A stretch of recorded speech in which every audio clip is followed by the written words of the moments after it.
But yay, the button's been hit. What's in the box? Push the button. What's in the box? I wish All right, someone. I have the dad joke because no one else will get a dad joke. All right, here you go. Here's a dad joke for you. Okay. Oh, shit. What do you call the friends you go out to dinner with? I don't know what. I don't know what. Taste buds. Yes. That was.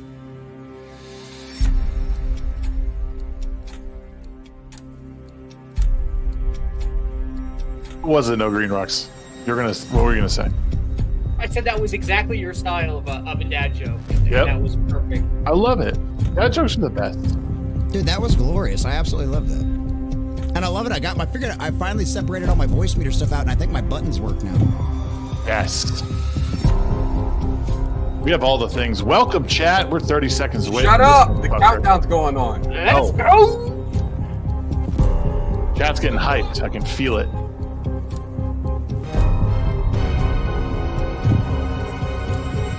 Why are y'all like? I don't know, man. I'm looking Because for we're information. idiots that decided to turn cameras and microphones on and scream into the ether of the internet. What's wrong with you people? What do you mean? That, you people? all of that. Yeah, what do you mean, you people? You Hey, internet don't hosting, make me walk out of broadcasting my- people. Oh, guess what day it is? Guess what day it is? Huh? Anybody?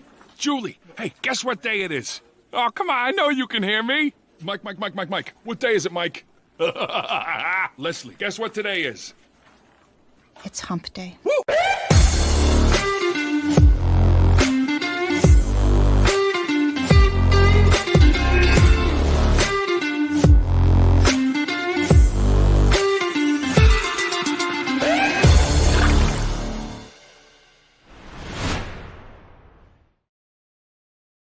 Yo, what's happening, everybody? It's Wednesday. We're back with another amazing episode of the Midweek Hump. It's episode 108.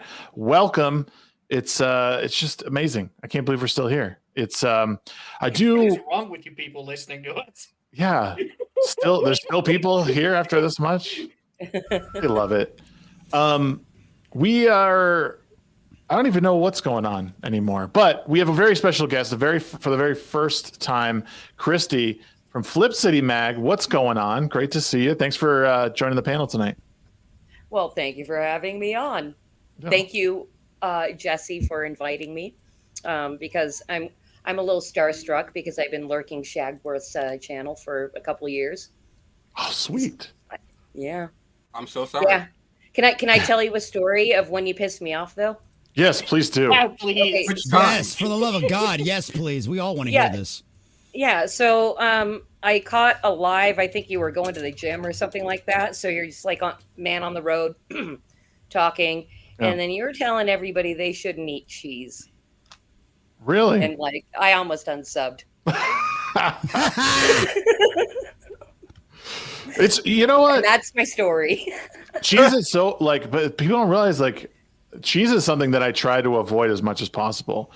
And the irony is I eat it way too much, even though there's something wrong in my brain. Like if I get on something, if I start eating particular things, I'll go out of control. Cheese is one of those things. If I start eating cheese too much, it's like an addiction. And I feel like I've heard somewhere that cheese is addictive, like in the way that cigarettes are addictive. So that's I think I'd have a harder time quitting cheese than quitting smoking. Yep. Because I've quit smoking at least 10 times. One of these days it'll stick. Yeah. There you go. I apologize about the cheese thing. Actually, I don't apologize about it. Never eat cheese again. Don't apologize. I can't. Well, I mean, not that I can't eat cheese, but I have to avoid eating cheese. I got my blood work results back and stuff like that. Everything is great except I have high LDL. Okay.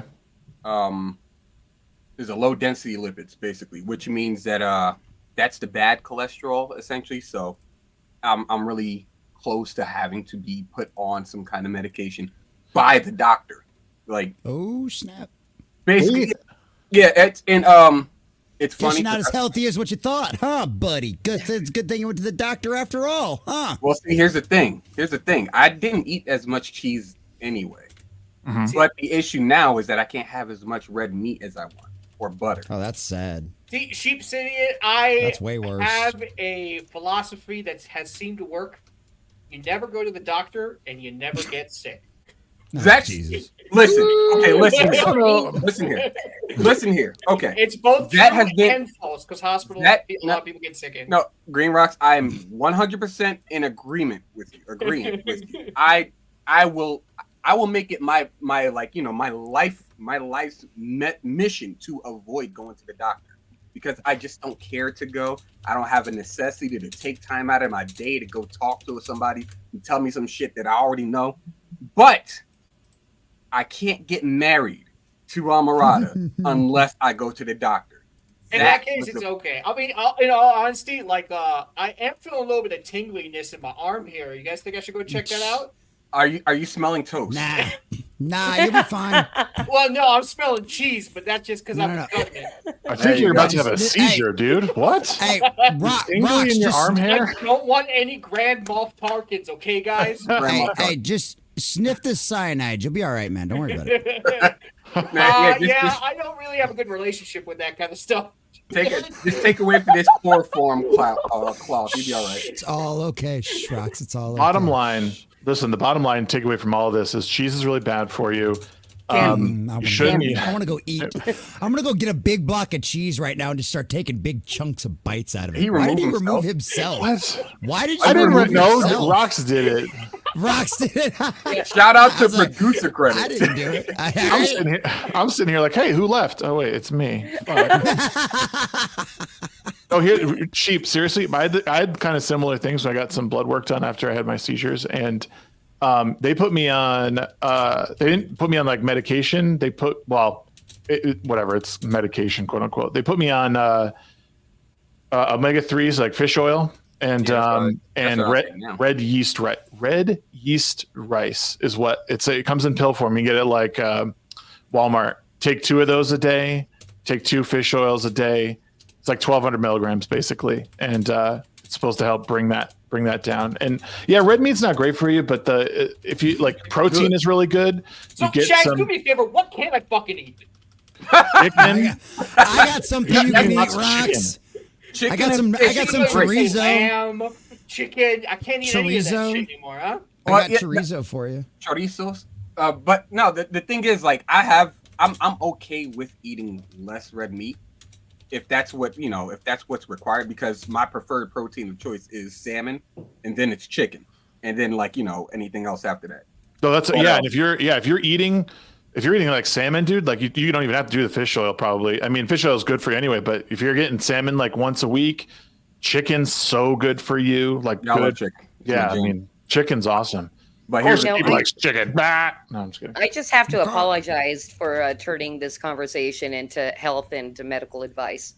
Nah, this is what we do anyway. Hold on, we are not medical doctors. We are not doctors. This is not medical advice. Please seek out the opinion of your physician before changing anything about your diet, exercise, or otherwise health of your lifestyle. I think I might have a profile picture. But I do have financial advice. Oh dear God. Somebody call I'd me Valiant Renegade. Get him in here. We need to talk this woman down off the ledge. Come on now. I would rather listen to Boogie before I listen to Fauci. Put it that way. I'll agree with you on that one. You're better health advice. Yeah. I go to Boogie for dental advice. That's where I go. I go to Boogie for weight loss advice.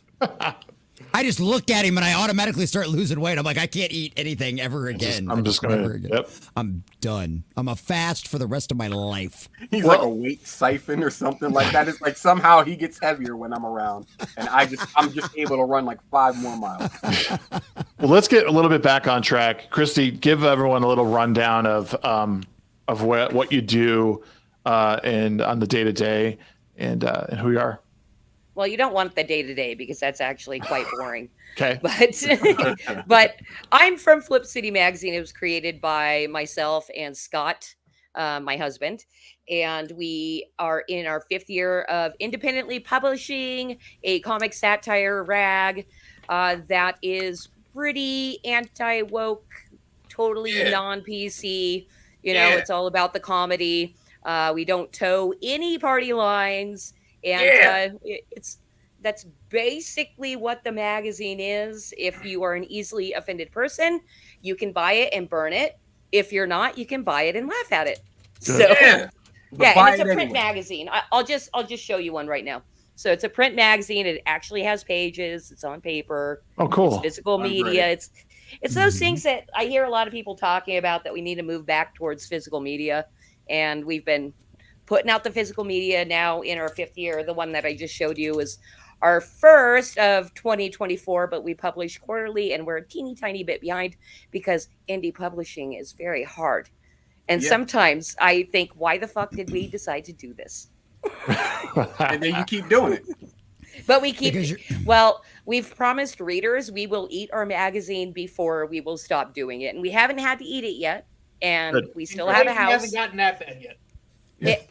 Nope, but wrong fiber anyway. Yeah, thank you, Bidenomics, because pretty much 85% of our cancellations or subscription cancellations, people that have been with us for 4 years, pretty much blame the economy, saying I can't afford the luxury.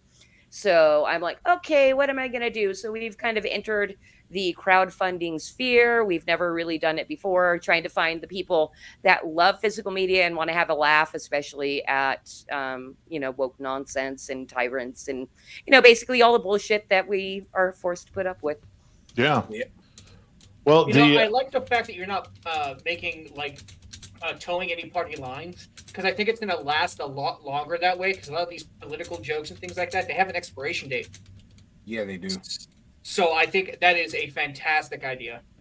Well, I mean, when choosing the content that we're putting in the magazine, we try to go as evergreen as possible. But I will let you know, I mean, a lot of our subscribership at the very beginning were very MAGA right-wing people, and that's fine. I'm totally, yay, MAGA. But when we've seen spikes in our unsubscribership when we've made the wrong joke, or people emailing me and I have to solve the riddle of the joke, like, no, you misunderstood. Please don't. And oh gosh, there was something, I think maybe, I think it was in our 5th or 6th issue, where the illustrator, and I can't remember what character he did from a horror movie, but basically he put Trump as that horror character, and we literally in the magazine said, please don't cancel, this is a joke, and that worked when we put the disclaimer. But that's kind of there's a lot of humorless people out there. There really is, and we're on the mission to make people laugh. It's funny because I was reading through the magazine too, and I finally got a chance to sit down and actually read through the whole thing the other day, and it was really funny because there was one of the jokes, there was one of the comics, and I won't spoil it everybody, but there's a couple of jokes in there. I'm like, I'm a little uncomfortable with this, but she told me I would be, and that's good. Because that's what and that's what we should all every once in a while go, ooh, that's a little uncomfortable, but you know what? That's okay. I like it when people push the limit. I like it when people push the edge. So yeah, I like it. It was funny. One of our only female artist contributor to date, which, by the way, if you happen to be a female illustrator, contact us. I'd like to get another one in.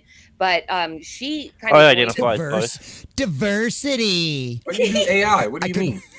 Yeah. It is more about, I know that what we're putting out is a sausage party, and I just need another girlfriend. Because I've made such great friends with this one illustrator. In fact, my husband Scott doesn't even really interact with her much, even though he's the one that wrangles all the artists. But when it comes to Kelsey, it's like, oh, contact Kelsey and see if she'll do this, because he knows that I need some friends that are published in the magazine. But what was my point? Oh yeah, so Kelsey, she did a piece, and then she started getting our physical magazines, and she DM'd me over on Telegram and said, Christy, like, you guys are so like insane and savage, like some of the stuff that you're published, I'm like this. Ooh. Yeah. I'm like, yeah, good description. Well, what do you think is the biggest? What do you think the biggest hurdle is that you guys have had with indie publishing? Like, I mean, well, I guess on like doing everything online and digital is probably a little bit easier because you can reach people less overhead. But yeah, I know. What's the biggest hurdle you guys have come across with publishing so far? You guys have been going, you said 4 years now? Yeah, we're in our 5th year now. 5th year? So we have 4 full years under our belt. And I think for me personally, because I'm the one that goes out there beating the drum and grabbing the megaphone saying, hey, everybody look over here, is finding people that will support us and talk about us publicly. It's funny because we have a subscribership of over 1,000 people, and I think they all live in holes. Because I cannot get likes on things. I've been begging people for years to come follow us online and interact with us because, that's the perceived clout and like you have something going on, but they just won't do it. So for me personally, that's been the thing because I've been in contact with a lot of people who know who we are through various channels and just won't say anything. But they will say things privately, like keep going. This is great, but I don't think they want. It's such a controversial thing to not give a fuck anymore. Yeah, that Which is wild. I think it's scary to attach your name to something that doesn't actually give a fuck. Yeah. I'm sorry for using the F word. I didn't ask if this was a family-friendly show. Do not fucking care. You're fucking good. No, you're fucking good. Yeah, everybody just starts fucking cursing out of nowhere. What the fuck is wrong with y'all? I mean, I got it on speed dial. Yep. I think what you should do is speak for Sheep City and with that. I know at all times. Just like whenever sheep starts flashing, I'll hit the button. There you go. For some reason, I'm muted. I'm like, this isn't like. They're like, yo, I'm pretty sure Sheep is saying some of the most like, profound shit of all time. And it's just what the fuck on the playback. Yep. Yeah, pretty much. Over to Sheep for comment. What the fuck? What the fuck? It's like Schnitzel from Chowder. All he does is say rada rada rada all the time. But he's so deep. No, like seriously, it's good to see that. It's good to see stuff like this because, I forget who I think I was talking to Garrett the other day, last week or something like that. I don't know. A couple weeks ago, he came on and we were talking, and that was the Gothics episode. Yeah, it was right after she left, and I said, one of the things I think that would make his show Normal World really great is if they started getting into like a nonpartisan like show, like comedy show, like like let's make fun of conservatives, let's make fun of liberals. Like I think because everyone is like can be bogus and stupid and shitty. Like let's just make fun of it. You can make fun of everything. I mean, but their target audience is different. Like if the target audience doesn't understand, like, hey, we're making fun of everybody. The second they make fun of something conservative, they're gonna have a drop in viewers, or people are gonna get upset. So, I mean, I do agree that it should be a mixture of comedy, and he does a very good job with that when he does the beginning skits, like how he has the beginning of the show. There's always like the skits and everything. Yeah, he does a great job with that. But it's because it's teetering. It's not too far. It's not. You know what I'm saying? Yeah. So I think it's a good idea, but I think for the target audience of the show, it might not be like perfect for it. Well, but the thing about that is what it comes down to is, and I love the Blaze to death, right? I've been following Glenn since he was on Headline News working for CNN, right? Okay. The problem is the Blaze needs to expand a little more out into culture, and they're trying, right? Yep. I think Normal World's a step in that direction. They made a comedy. I haven't seen it. I don't know. The trailer looked funny. So they're actually are trying to do that stuff. But the thing about it is they and it's not Glenn that's in charge of the Blaze, obviously, right? It's like the CEO. There's actual CEOs and owners now, like the CRT guys and shit like that are in charge of it. The thing about it is what they're terrified of is just taking a plunge. and just trying something and going, let's just throw everything at the wall and let's see what happens with this and just let them go full force and just let them go and see what happens. And that's what they're afraid of. Like, just let them go. Let Garrett and a couple of the other guys like drag the host of The Blaze into like a video game stream like every Friday. Broadcast it on The Blaze. Broadcast it on The Blaze YouTube and go, look, we're trying to do something different over here. There's new blood at The Blaze. There's a new generation over here.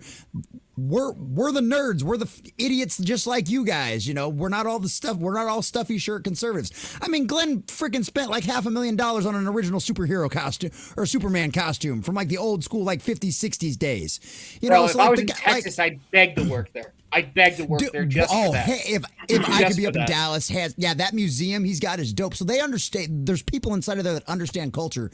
It's just convincing the guys with the money bags to just take the plunge and do something. Yeah.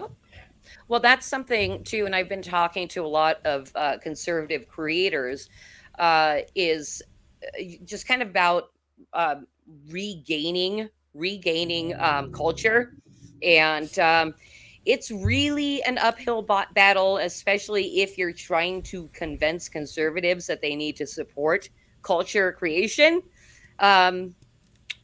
But one of my personal guiding forces, guiding quotes is from Andrew Breitbart. And I don't know if you guys have ever heard this, but politics is downstream from culture. It's freaking true. Yeah, and tell me why they tell us that anime is a problem. They don't understand the medium. They don't understand culture. Well, they fear what they don't understand. And the problem is the culture has been taken over and been ran by these crazy nut jobs for so long that hated and ostracized everything conservative and traditional and all that kind of stuff, that they just, as a cultural aspect to the conservative culture, they just naturally fear it and don't understand it because they've been ostracized from it for so long. I mean, think about the Christians became an absolute mockery when they were out there protesting Disney movies because they found that there was sex written in the clouds, you know, and stuff like that. And, you know, we found out about the giant penis on the cover of Little Mermaid. You know, but they became I had that cover, okay? It was there. I bet you did. That's what the one they released in the 90s. What do you want from me? My grandma bought it. My God, I was like 6. That makes it even worse, Jesus. Jesse. She didn't know it was there. Grandma. My sweet innocent grandmother had no. I'm not even gonna try to. She was like, "Here's some oatmeal cookies." She said, "Here's some oatmeal cookies in a Disney movie with like sex on the cover." Here you go. Exactly. But like, I mean, yeah. So they got ostracized from the culture, so they just naturally fear it. Now they don't understand it. They think there's better ways to live their lives because they've gone so long without it. But the problem is the culture affects what the kids are doing, whether they want to shelter their kids or not, like Matt Walsh does or anything else. It doesn't matter. Eventually, they're going to get to it because they're going to go to school. And their friends are gonna be like, oh, this is Star Wars, this is comic books, this is that. You know, they're not gonna be able to stop it. It's going to influence everything, and we're not gonna win without this. I mean, that's the reason why I stopped doing politics and picked up the culture war, because there ain't no solving those boomers. There ain't. With the politics thing, the thing is, it's exhausting. It's exhausting. Yes, everybody is always being like, this is the end of the world, the end of everything. And you're like, bro. Those are doom pillars. You told me that last week. When is everything going to end? Like, please, dude, come on. The more exhausting you have part people of like the Daily Wire making those, what was it? The cartoon where it's like super right. It's like, bro, that's not what people want. We want something that doesn't have that, but is still comedy. I think they could have still done that and made it super right. The writing wasn't good. It was more the writing wasn't good. Because you can make something super right and it could be fucking hilarious. You know, it's just they didn't hire the right talent. They need to call Paul Shadow. Well, they hired every friend on Twitter. For example, I'll say for example, like the I'm forgetting the name off the top of my head, but that Kevin Sorbo series, that series that he's doing now. That comedy show. I watched the trailer for it. I actually laughed at a good number of the skits that were going on in it, and we all know how exceptionally right Kevin Sorbo is. Oh yeah. Well, yeah. Man is super I hadn't even heard of that, dude. Hold on, let me actually Google it so I can because I don't know if you guys have seen the trailer. I would love to make that kind of content, but like a lot of us, we don't have like big communities surrounding us. It's only like us at computers or us holding a phone, or like you need to have other people there with you in order to do that, unless you're doing like a little TikTok where you switch personas every 2 seconds. But like I think there's a lot of talent out there, and the problem is that they're only reaching out to talent that they know of, and they're not actively looking for more talent. And if they are, there's like a whole bunch of strings and everything like that. So, like, they need to actively go search and pick out like up and comers instead of being like, "Oh, you're already famous. All right, come on my thing." It's one of the things I have a problem with a lot of these streaming platforms as well. Everybody's like, "Oh, come on over here. This person is doing that. Look how they're succeeding." I'm like, "Motherfucker, he already had like 1 million fucking subs. Like, what are you talking about? He just migrated them over. Like, what do you expect?" Yes, and that actually is another kind of frustration in doing what we're doing, especially being able to survive up to year 5, which I swear it's a fucking miracle. It feels like a miracle that because we do not have that internet clout, but somehow our name has been peppered around enough to where, and in fact, I think even Jesse said he knew of FlipCity for a couple of years. And we literally just met like, I don't know what, 2 weeks ago or something. And I'm like, "Oh my God, you heard of us." So it is good to get that feedback, but it happens all the time. It's just kind of like the trigger pulling or things like that. I don't know. It's all like, we're living in an attention economy, right? And if you don't have the attention and have those numbers and all that, you're going to stay suppressed. It does not matter. It really, it's actually it sounds doom and like demoralizing, but it kind of has been my experience is if you don't have that internet clout before you, you're going nowhere. It's funny though, right? When that internet clout happened, all of a sudden everybody wants to be your friend. Come on this show, come on that show. But of course. A lot of people now, though, who are like rising, they are making connections with like bigger and bigger creators. And like if the day ever comes where it's like, hey, okay, now I'm up there, they would be like, "Oh, listen, before I did anything, you let me on your show or you let me do this. Yeah, I'd love to come hang out with you." Like yeah, go ahead. Let me just ask you this, because that is something also that from the very beginning, and the reason kind of why we're doing FlipCity and why we're not publishing known artists is we want to be the head hunters and find the talent and everything and give the hand up once we're able to have that platform. I'm just wondering, like, how often does that actually happen in your opinion? Well, I am the head of the Legion of Memers, so it happens quite a bit.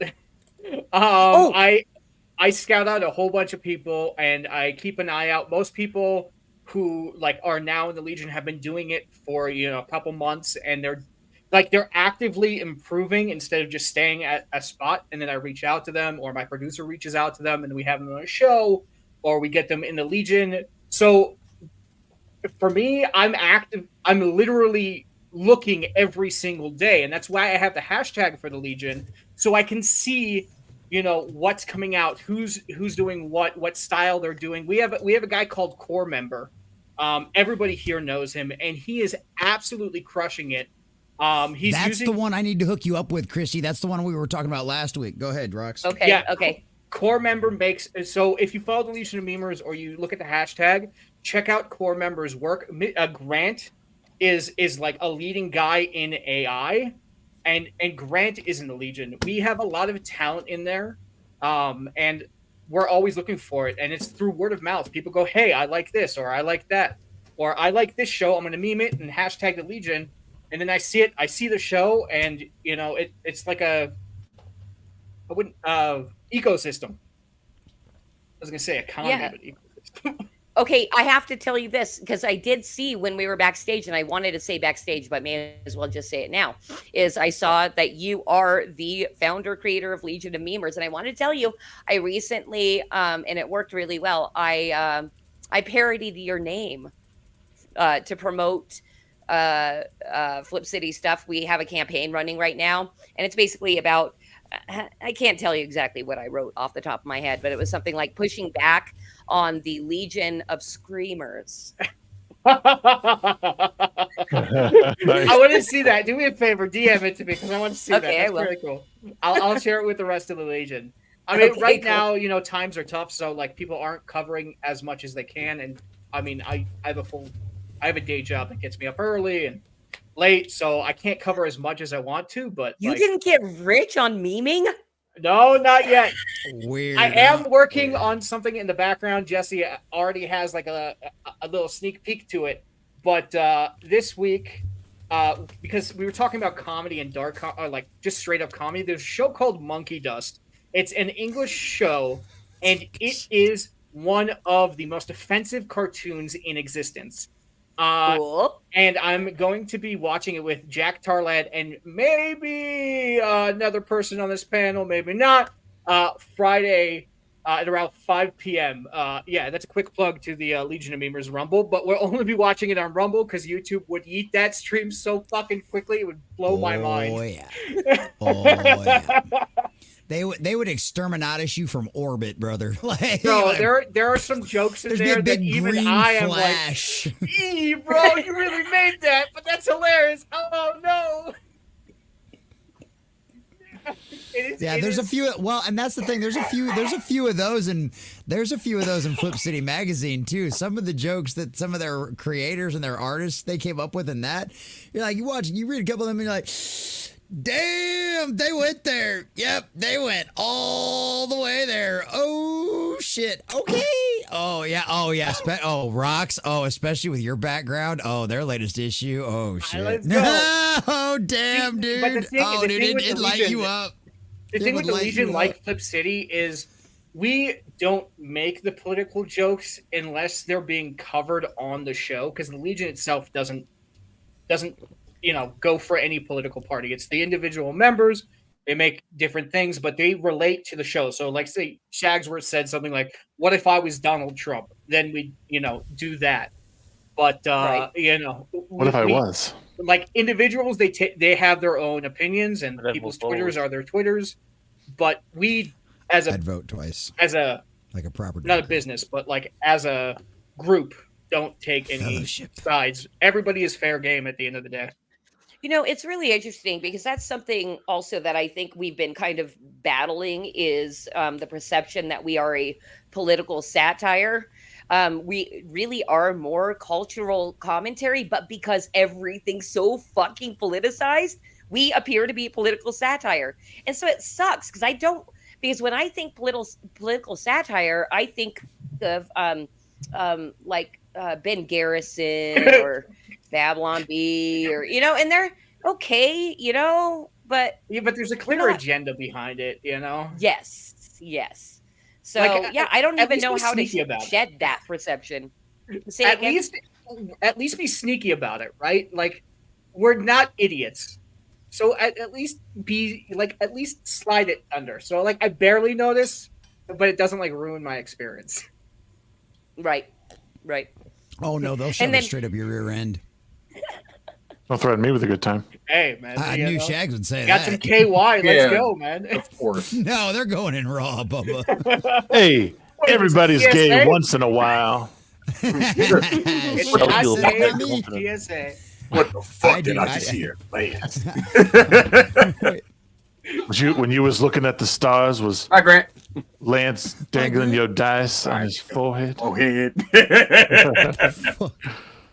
Now we're just gonna quote the entire The Tropic entire Thunder fucking movie. The entire fucking movie.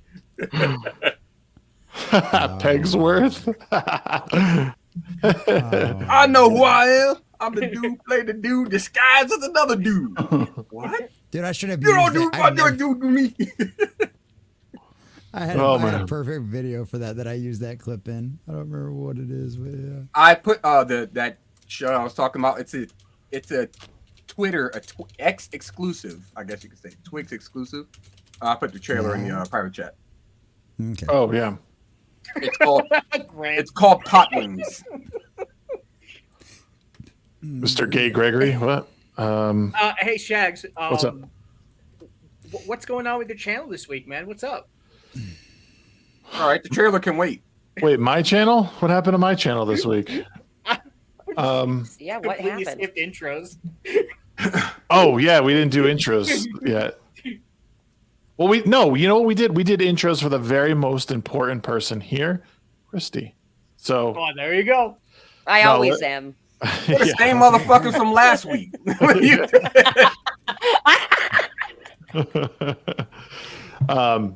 No, let's go around. We go. Nogreenrocks. What have you been up to, dude? God. Oh, now he's not paying attention. He's not even paying attention. Yeah, exactly. Yep, This Jesse, what have you vain been up ass to? motherfucker here. I'm a little ADD right now. Okay, give me a break. Okay. I finally crossed 666 subscribers. Whoa! I'm glad I finally got to 667 today because that was really fucking weirding me out for about 24 hours. For a moment, his channel was the Mark of the Beast. I'm gonna go exactly. unsub for a few hours. Exactly. Shut up. That's what I was about to say. No. I'm gonna put my link in the chat right now. Y'all fuckers go subscribe. So if you haven't All right, already, so we can get Grant, that shit you about. and I will. Hey, we will- Jesse, get that away Jesse, from were me. you Yeah. were you at 666 during your live today? Yes. Okay, For a that's little where I while. saw For that a little today. I'm while. like, that's the second time it popped up somewhere. Yeah, it was your show. I was like, oh, that's Yeah. bad. I'm like, I'm already subbed. Yeah, it I can't was. do anything about it. I know. But yeah, I don't know if it was one of my Warhammer videos or what it was, but I finally hit 667. I was like, oh, thank God. Because YouTube's had me in the shithole Still lately. says Like the last week has 666 to been me. crap. Shut up. Oh, shut up, Grant, you fucking jackass. I got a billion trillion views and Yeah, Mr. I got 500,000 fucking subscribers. I'm going to be a douchebag, a little dude with like 600. By the way, did I mention I'm getting a play button at some point? Yeah, oh, look, I'm monetized now with my Okay. 500, half a Oh, million so fucking giving me because I like finally get inferiority monetized, complex. now you're kicking the shit about it. You could always throw that over me. Yeah, we always will. It's a miracle you didn't go to prison. My little thing for your YouTube He's channel already still in says prison. sub to He can't Grant go before he goes to prison. But that's on an unrelated note. I'm proud of you, man. I'm proud of you. But yeah, no, that's what I've been up to. We talked about the Acolyte tonight. That was fun. I told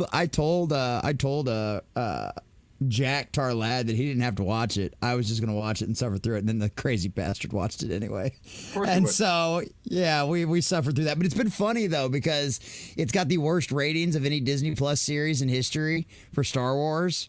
And it's only gotten lower. It's actually probably the worst Disney Star Wars project of all time now because it's gotten even lower than what it was earlier today.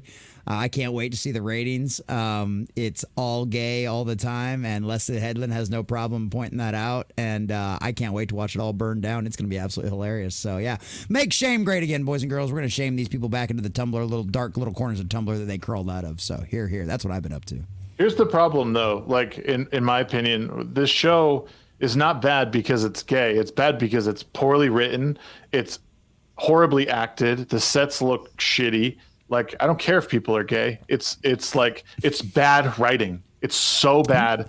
Like I mean, and I've only watched 20 minutes of the first episode, and I just thought, what? Like the minute she walks up to that table and says what she says, I was like, Hit me with What all am I- your power. yeah, I was like, what am I watching? Like this is stupid. Like It was so bad.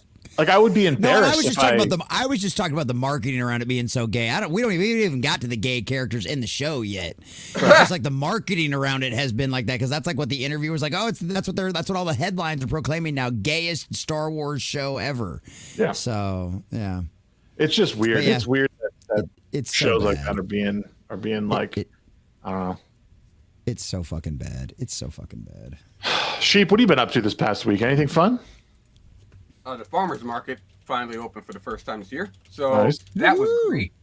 Went there, saw a whole bunch of. They saw some new stuff actually. It was like they had like a whole nother section for more people to start peddling their wares and stuff like that. It was a lot more lively this year than it was last year. The guy that we usually go to get like some local chocolate from had like a whole new a whole new setup, like twice as many new flavors and shit like that. It was great. I actually got some of them. He added because he does chocolate. He does like dark chocolate. He does milk chocolate. He has oat milk chocolate, and then he also I think he has an almond milk line and a coconut milk line, and he just introduced white chocolate as well. So the man's making a lot of plays. I had to get like a good number of those, and I am glad to say that most of them I like. So that's always a good thing. Nice. We also got like more stuff put down for the garden, so we got more things growing. There was something. Oh yeah, that's right. Yaira. For those that haven't, I got my email. There you go. For those that haven't been paying attention for the last like 3 months or whatever, Yaira is now getting out to people. I got my most of my stuff. I got some more stuff coming in, more than likely the end of this week. But the book is phenomenal. It is absolutely phenomenal. I think everybody who reads it is it's either A, gonna be their favorite, or B, gonna be like, a mainstay for sure. And I just started reading through the Ripazine as well. Salvage is really good. The articles are really good. It's got some really some other insight that I'm not going to tell y'all about. You can find out for yourself. For as little as $5 with a subscription to Rippaverse on the Rippaverse website. Along with that, the team, not myself obviously, but the Rippaverse team will be in Dallas at the Dallas meetup at Boozy Bird this Saturday. So for those that are in the area, I suggest going, because it's not just going to be the Rippaverse team. It's also going to be Melanie Mack. It's going to be Stuttering Craig, Jeremy, Geeks and Gamers, D-Day Cobra. Gary's going to be there, Nerdrotic, X-Ray Girl, and the Saskas will be there as well, and a litany of other well-known people within our sphere. So go hang out with them. I'll see y'all in Denver though, because yeah, I'll see you in Denver, buddy. That's gonna be my big play right there. Other than that, I also drew a couple of I drew a new picture for Marauder recently, and then Krigler goes, "Oh man, it'd be cool to see what I would look like as a character that Sheep City and drew." So I drew him one, and then Garrett was like, "I will pay you for one," and then I drew him one. I'm not taking commissions or anything but like that. But if anybody decided, hey, Sheep, I want to throw some money at you to draw some shit. I don't know. That's where I am. I don't know. You could pitch some shit at me, sure. I'm probably gonna tell you. I'll see what I can do, because I got too much shit on my plate as it is. Throw more shit on my plate anyway. That's kind of how men work. So, Sheep, what is the amount of money that would make you want to do something for that? What you mean, like just like a ballpark number? Yeah, just a ballpark number, so people know what to expect if they would want something. You don't have to go full Jew on him. I'll give you $10 or $20. Well, yeah, no, whatever he gives them. If it's $8.50, I'll do $8.50 instead. Why not haggle the I'd buy that for $1. For example, right? I got all of these that I cycle through all the time. And these, if you were asking for one of these or something like that, I'd be like, yeah, whatever, man, like $15, $20. It's not that big a deal. I love the Mickey one. I love the Steamboat Willie. I mean, meme characters as your avatars. I love that, dude. Dude, basically, so like I'm like $15, $20. Sure, we'll see what we can get off of that. That's where I am, because I'm not trying to turn commissions into a revenue source. If I'm doing a revenue source for like my art, fuck the IRS. Gonna be, basically, it's gonna be for like my manga, or it's gonna be for the tabletop game I'm developing. That's pretty much it. Other than that, where am I? There we go. Other than that, that's pretty much been my the crux of my last week. Yeah, just reading Yaira and getting some cool goodies and shit like that. It's nice. It's cool. That's about it. See ya. Nice. What have you been up to, Grant? Well, I don't know if you noticed it, but I'm monetized now. A word? Yep. So.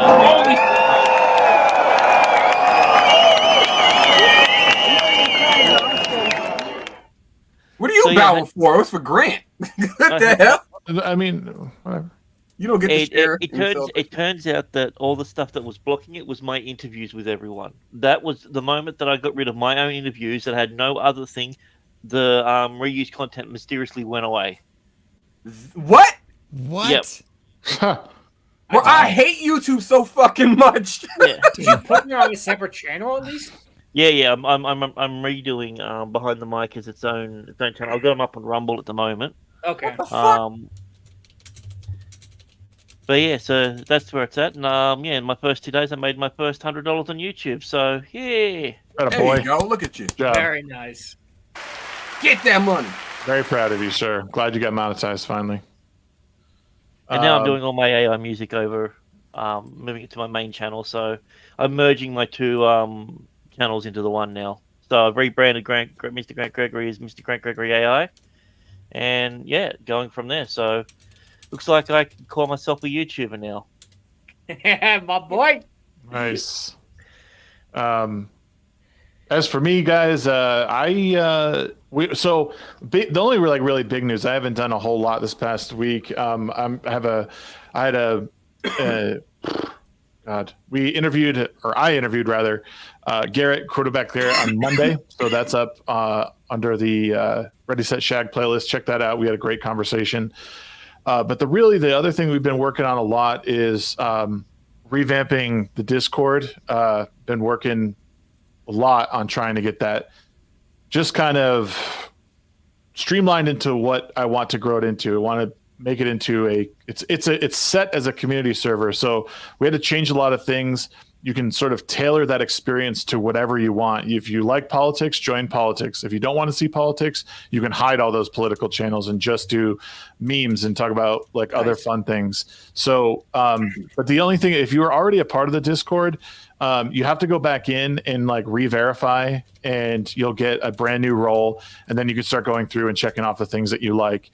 So make sure you guys do all that over the next week, because after 7 days, if you haven't re-verified, we're just going to get rid of everyone and kind of start fresh.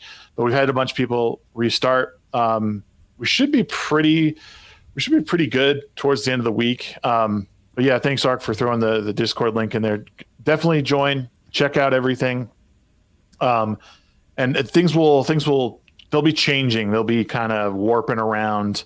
And but yeah, we're streamlining it all. I want to grow it into a community server where people who like my content can go in and find things, join conversations that I'm having behind the scenes, not necessarily public facing. We're going to do some movie nights that also includes TV shows. Those will be members only. And the members only stream is 100% coming back. I just have to pick a day and we're going to do it because I miss talking to you guys. So that's happening. And then more game streams are happening. Because I just like. Are you going to be playing that new game, the Hypercharged game? Hypercharged? I haven't even heard of it. The one where you get to play the toys. Oh, is that like a battle royale type thing? I don't think it's a battle royale. I bought the game, but like it's like Small Soldiers meets Toy Story. Oh, I didn't even know. Probably not right away because the new Destiny expansion just came out. I'm hard into Diablo 4 right now. Nobody wants to play with me. And the Elden Ring DLC is about to drop. So there's a lot that I got to play. I'm sorry. Can't believe you're breaking my heart, kid. It doesn't mean I won't play. It just means right now I can't. But yeah, I have heard now that you're mentioning it, and actually Ark just said that he's had it for over a year, and it's pretty dope. I think I remember him talking about it actually. So, but no, I'm not going to be able to play that right now. I'm sorry. Okay, let's finally look at what Sheep was talking about earlier. Yeah, Jesse, do me a favor, throw my Rumble in the chat. That's the only intro I need. This motherfucker here. He waits until the intros are done and then goes, let's just you did your intro for like 20 minutes. What the hell are you talking about? That's all you need and this. And by the way, you don't have a way. Aren't you a mod in the chat too? Can't you drop? What the hell are you yelling at me for? I have some kind of tabs open on my computer producer right now. I was going to say, aren't you the producer? Look at that. Produce. Producing. There's like 4 mods in the chat. Yeah. Listen to you. Thank you, Jesse. My Thank God. you. My When do you or do you not install bathtubs for people who identify as gay, lesbian, bisexual, or transgender? We do not. We are a paint store. Attention, X. This is your captain speaking. We've got a spanking new family sitcom starring Kevin Sorbo. Yep, Hercules in a friggin' comedy. Hercules? Nah, no one would believe that. FYI. Oh, and there's also John Want to Lovitz, see a picture? Barry Bostwick, Why? and a lot of other funny non-boomer types who kill it. John Lovitz is in this? Spiders don't bother me that much. The end of civilization began with Clinton. Obama? Trump. Hey, everyone. Hot Wings premieres exclusively on X, because, you know, everyone else wanted to censor us. See you, bitch. Thank you, Elon. Follow us on X at The Show on X. When do you or do you... That looks pretty cool. It does, but I don't get the long format on X. What do you mean a long format? Like long format videos, I'm cool with like 4 to 5 minutes, but if it's like a 20-minute episode, and forget if it's like an hour and a half, I ain't sitting there and watching that whole thing. Well, they've got a television app now. Well, that too, but Oh, it's I like didn't even YouTube. know You just that. open up another tab. Well, no, I mean most of the time when people are like doing their thing, it's on the phone, man. Yes. Oh, okay, I get what you're saying. But I mean, like, I guess because I spend so much time at my computer, I have no problem looking on the computer.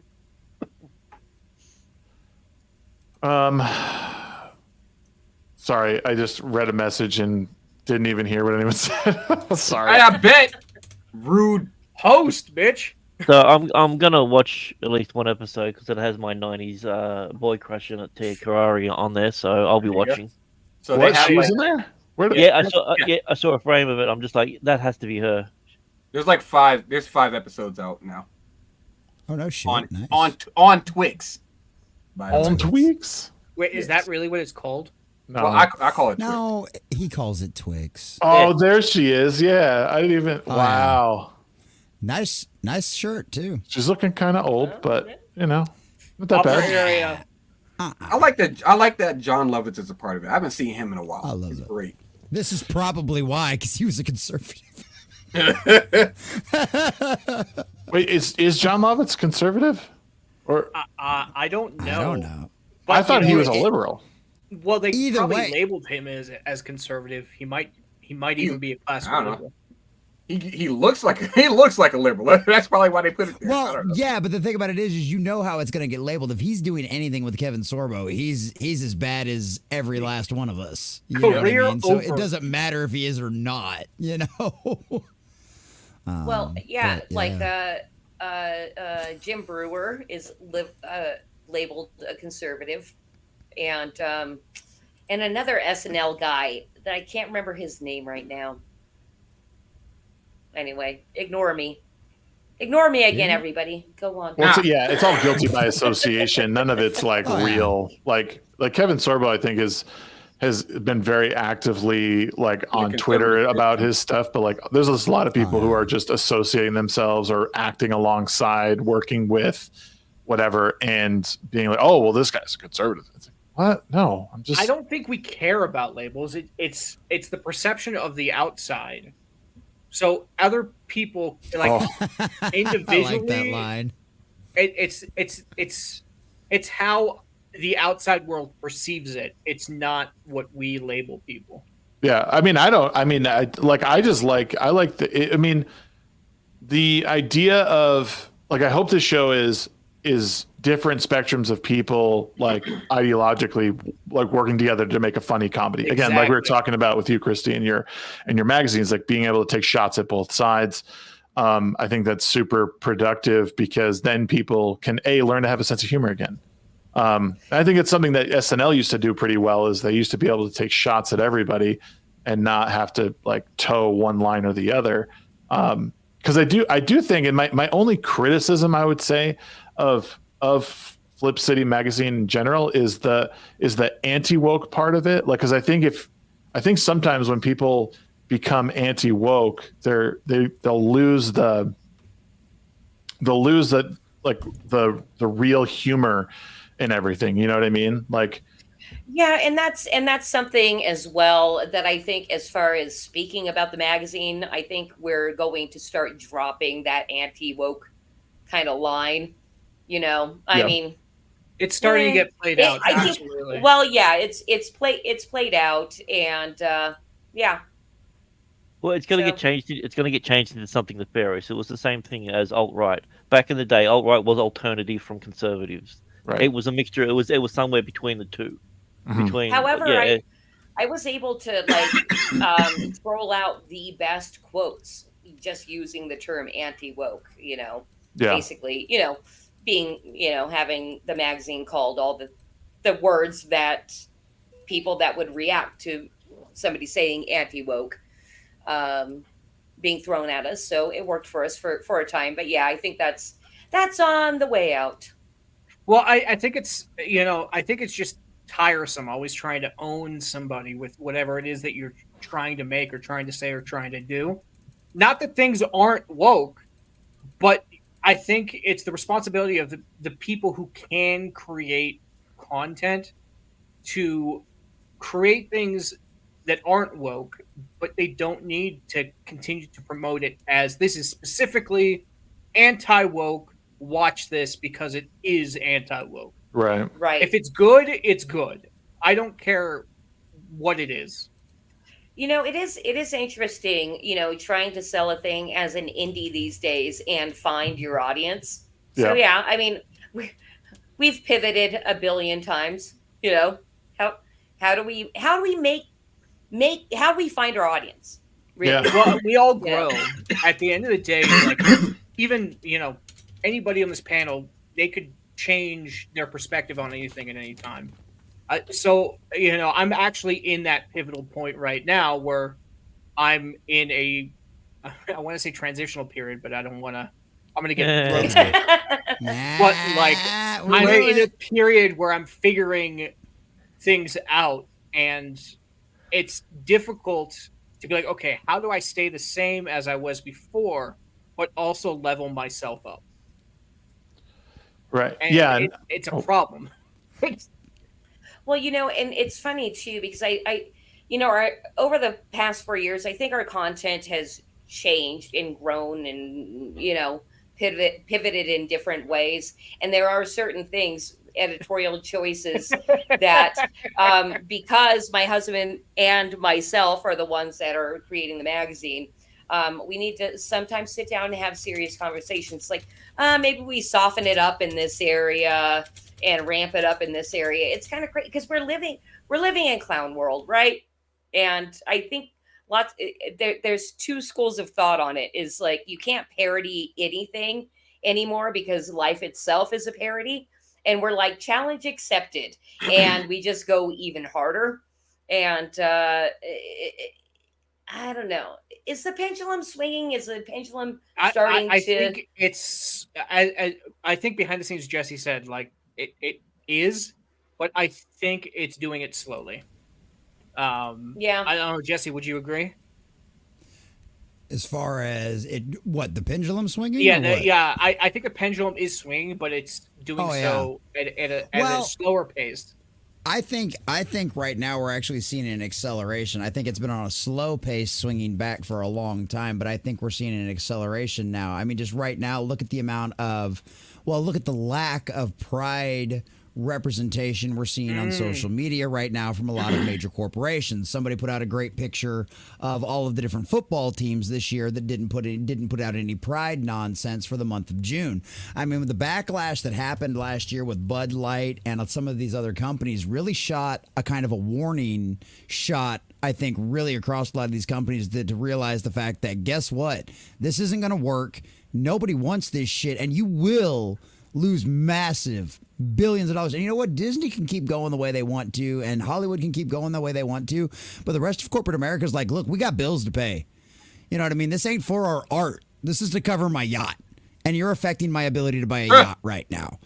And like, let's be truthful about it, right? I mean, that's how these guys look at it. You know, I can't buy a second yacht or remodel my $35 million mansion because you assholes just lost me 10% of the market cap of all the beer in the country, and I'll never recover that. You know, and I mean, and that's the case. So now you see that. Now they're like, you know what? Screw. I mean, yeah, Call of Duty's. I mean, we saw what Call of Duty did. They went full bore, but that was not a good thing they did. That was way too easy to make a joke. You're not a fan of trans bullets? Yeah, that's what I'm saying. Like, they didn't think before they made but that. No, they did. They absolutely did, but they don't care. Think about what Call of Duty's been doing for the last year. They're just, or the last few years. They're just as bad as Disney, a lot of these other corporations that will sacrifice and burn down their entire companies at the altar of woke.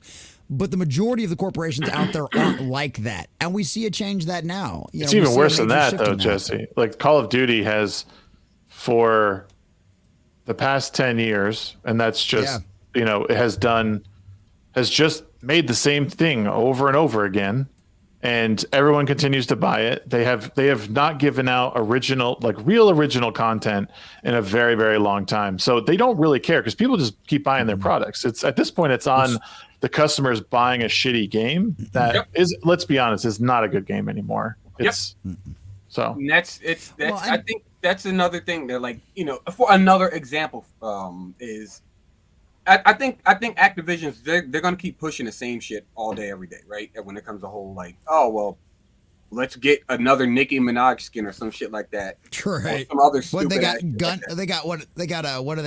Gundam right now? I don't know. I don't fucking care either. But I saw it on Twitter. I still thought when Fortnite did Martin Luther King, that was the best one. Yeah, sure. Wait, that. Damn. God damn, that was terrible. But the sad fact of the matter is, people are like the overwhelming majority of people are normies, and normies are for the most part consumers, and they're gonna consume product because product is there to consume, as opposed to, you know, and the people who aren't, you know, as the people who are far more tuned into what's actually going on, as opposed to just buying something for entertainment, regardless to whatever DEI or bridge or whatever is put into it. They're going to be the ones that are just like, all right, well, we're going to go do our own shit. You know, that's how you end up with, for example, FlipCity Mag. That's how you end up with, you know, Rippaverse. That's how you end up with Epicverse and all of these other like people that are branching off and doing their own thing. And, you know, they're obviously they're going to be people that are, you know, trying to down talk everybody else's efforts. But it's like, well, I'm happy doing what I'm doing. I think that's what people need to be, where people need to be, is like, you're happy creating what you're creating, as opposed to trying to stick it to the mainstream, and you just create your own parallel economy, completely absent of whatever the hell they got going on. That's where I think we need to be, personally. Yeah, the cream rises to the top with a lot of this stuff, and I think if you're doing the very best that you can, and you're getting the very best people, and they're telling the very best stories, and putting the best product out that you can, like, people will recognize that. And it's like being an indie creator is harder because you're constantly being your own marketing person to get out to the right audience. Okay, what shows can I go on? Where can I get myself out on Twitter? Like, you're hoping to go viral, something that'll like put you on the map to like garner some attention in order for you to like get, you know, climb that next step. And it's not all that different from like the journey of starting your own brick and mortar business. It's just in a totally different, I mean, you're online, we're still trying to figure out how to build businesses. Sure, there's there's definitely plans and molds out there that you can follow, but I think the online space, especially the indie creators space, is all over the place. Like there's so many different ways that you could go. Sometimes it's, hey, I know this guy and he vouched for me and he had me on my show and now everyone knows me. And then there's some people who are putting out amazing stuff that's not getting the attention it needs because they just don't know the right person. And they'll get there, but they might have to, just like the person who's starting their own store, they might have to put up a bunch of capital to, you know, get that storefront and then hope for the return on the back end. But, you know, not everyone has a fairy tale ending, and that sucks, right? Because There's a lot of good things, but not all of it gets seen. Some people fail. It's not fun. It's a sad reality that we all confront, especially as indie creators. Some of us, we go as long as we can, and then we got to close shop because it's just too much. We can't do it anymore. I had a theory at the beginning of COVID that there was going to be an artistic renaissance after COVID, after everything died down, because people were so suppressed and so frustrated. There was nothing they could do, that the only way for them to express anything or do anything was in the form of art. And I think we are starting to see that actually blossom right now. I think there are a lot of people out there right now that through COVID and everything, they were like, there's nothing I can do. I'm just going to learn something.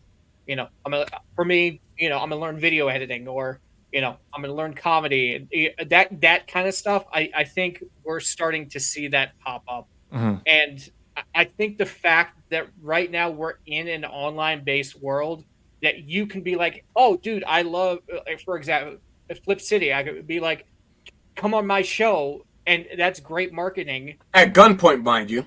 Yeah. Please. But like, I think,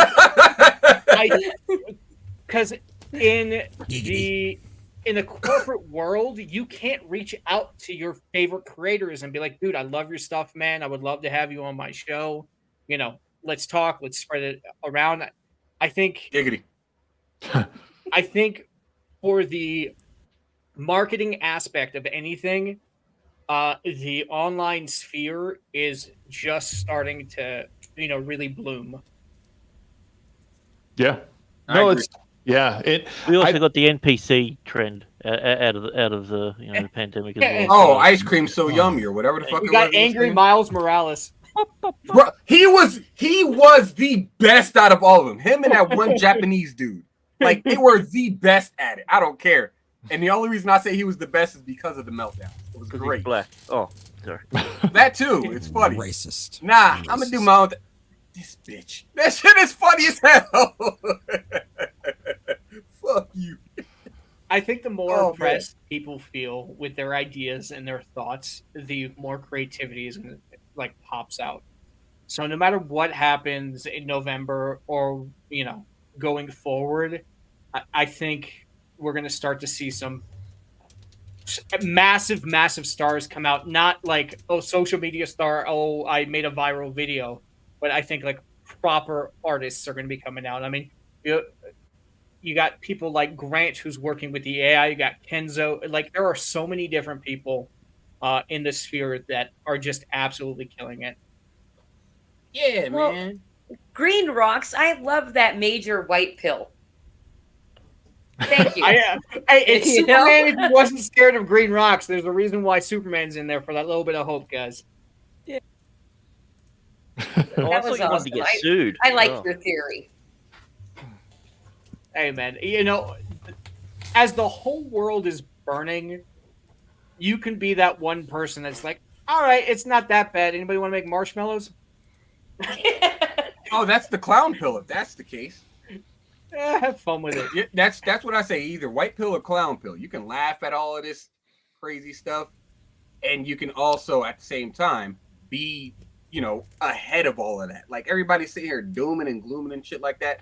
I'm like, all right, that's cool. I'm gonna throw my hat into the manga ring. I know I'm an American. I know that Demon Slayer is gonna eat my lunch left, right, and center. But there are some crumbs. I'm gonna get them crumbs, boy.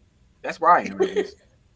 It's funny because a lot of people are like, oh, you're complaining about this or that. You're complaining about this. What are you doing to change it? I think everybody actually on this panel is actually doing active work to change these things. So like, that insult doesn't really apply to any of us. And man. I think as long as people go, hey, I don't like this, maybe I can do something about it. Maybe I can't. I'm going to give it a shot regardless and see what happens. There's no lose situation in that. I mean, don't quit your job when you only have like 20 subscribers. Too late. But it's all baby steps, Just a crumb of manga. That's why I get really I have a hard time taking compliments but when people say like, oh, I saw the Legion of Memers and it inspired me to, make something. And I'm like, that's fantastic. Keep on doing that. I hope that spreads around. Like, that's the best compliment you could give me is like, hey, man, I saw your work. I wanted to shoot my shot. Tell me what you think. And I will look at your work. There was a Twitter thread with Mags where she was talking about, it's very difficult for smaller creators because there's nobody they can talk to who are in the big sphere. And like when they have questions, they can't really go to anybody. But like, I don't want to be that type of creator. I want people to be like, hey, don't send me a bazillion DMs. Too late. Like, please, please don't do that. But because like, I will end up muting you, and I don't want to do that. But like, I will help you as much as I can help you. And like, when I fail, I feel guilty. So I don't want to fail. And that's really interesting because we've been pretty much on that same path as far as submissions to the magazine. We look at everything to this point. We look at everything. I really would hope that at some point we're just too big to look at every single thing, but also then we've hired somebody to look at every single thing, because people, you can find a lot of talent out there, a ton of talent out there that have absolutely no online clout. And what's also great about that is then you get them for super cheap because they're so grateful. I have a thing for myself is like, if people give me a shot when I'm a nobody, then when I'm a somebody, like they're going to get the same deals. Like, if you're going to help me when I'm at the bottom, then I'm going to help you just as much when I'm at the top. Yeah, it's hard too because people like you don't always. What? Speaking of making it, check this shit out. Oh, you're gonna show us Grant's YouTube? No, fuck that. Ah, yeah. Nice. Oh yeah, Fucking Quarter make Black. I love you, dude. Thank you. Good You know the shit. great thing is those shirts were like exclusive for the London meetup. So it's a different material than any other shirt there is. And I didn't even get one for myself. I spent all the money on them. Yeah, that's what I was about to say. It's like, bro, we were both in Vegas. What the fuck is going on here? Wait, London or Vegas? No, the London that's one. exclusive for London. I spent probably about $500 on the goodie bags. So I couldn't buy shirts. I wanted to, but I couldn't do that. But like for the Vegas one, I sent it over to Kenzo. He gave them out. So the material is great. I didn't get one for myself. But like them wearing it means the world to me. Thank you. Like, I know it's stupid, but like, thank you. And like, representing, homie. Thank you. I wear his hat every day. I'm wearing it right now. This thing smells so bad. It's just because it's always on my head. Like I usually wear it to the gym, and so like So shouts to Garrett for always. He's what I even said on our interview. Professor Savage Dad DM me. It's I always say to Garrett, and I said to him on the interview, like, you help a lot of small channels out, and you've been there for a lot of us to help us and like garner audience and helping with our reputations with, some of the bigger creators in the fellowship. So it's really awesome and very helpful to people who are trying to make this something more than just a hobby, because some people just want to do this to have fun. And like, maybe there's illustrators out there, like they just want to draw, but they're really super good. They don't have any interest in necessarily making it a job. My mom is, or my wife is, man, Freudian slip. Mommy wife, guy. Did she hear that? Freudian slip. Please tell me she did not hear that. Mommy. Oh, don't do that. What the hell is wrong with you? Bro, you just got sound clipped right there. Why would you do that? No. Have fun. We have another one, Jesse, for your soundboard. Yep. Gross. Oh, come on. Shut up, y'all. Don't act like y'all and don't do that with your wife. No, I don't call your wife mommy. we don't. No, I don't. I don't call your wife mommy either. Shags, you look like Jason Momoa. I'm staying away from that shit. Disgusting. Clip it up. I don't even remember what I was saying. Something about mommy. You were talking about your mummy. Emotion. Oh no, I was saying my wife she's a painter, but she does it like she used to do it as like a like she used to sell her paintings, but now she just kind of wants to do it for fun, like not to sell them or make money off of them. She's good at what she does. She's like, I just rather just do it for myself and like feel good. And like, that's how I am with my that's how I am with like my music, or at least with bass guitar. I just like I just like playing. I'm not trying to be better than anybody. I just like playing. I'm not trying to be on a band or anything like that. Fuck it. I just like it. That's all. Yeah. I think I don't think you want to be like anybody, but you can use them as inspiration. Yes. Oh, for sure. I mean, you got to just be who you are. You just have to be your authentic self the best you can. And, you know, helping people is great if you can do it. And you can't always get to everyone. Like you said, you know, you'll get to a point where people are messaging you left and right and you just can't reach everybody. You just eventually have to. That's why I have a producer. Go harass him. Don't do that. Don't do that. I'm joking. Too late. Do not harass my producer. Because I have given him full permission to mute and block people if he's getting harassed. But yeah, I think you do what you can to establish yourself as someone. You know, if you want to help other people, it's. I just think it, and I agree with you, Rox. Like that, it is nice to help people when you can, because we were all in a position where nobody knew us, and then they helped us and they gave us. They took a chance. Still small enough to remember that frustration. Oh yeah, and we're all in that place where like we're still trying to like garner their respect and be like, hey, you know, we're worthy of maybe something a little bit more. We won't fuck it up. Pay attention to me. Get out of the camera. What the hell? But witness me. Yeah. Oh man, what else has happened this week? Anything funny happened? I think. There's a lot of funny stuff that happened. I'm still upset at the fact that like the only two people who know about that and praise the shadow situation are me and Nogreenrocks. Oh, bro, it's so funny because, like I said, I've been in an area like an in-between area, and I'm watching like so many different people's content that like my eyes are being opened to so much stuff. And that Shadows guy is such a fucking dweeb. Yeah. Bitched I don't know out anything about and it. What ran happened? away. Basically, he wrote a hit piece, like what was it, 4-hour long video? Something like that. It's like deleted now, where he attacks. He calls Mudahar. He calls Mudahar transphobic. He called Donut Operator. Oh my god! An officer apologist.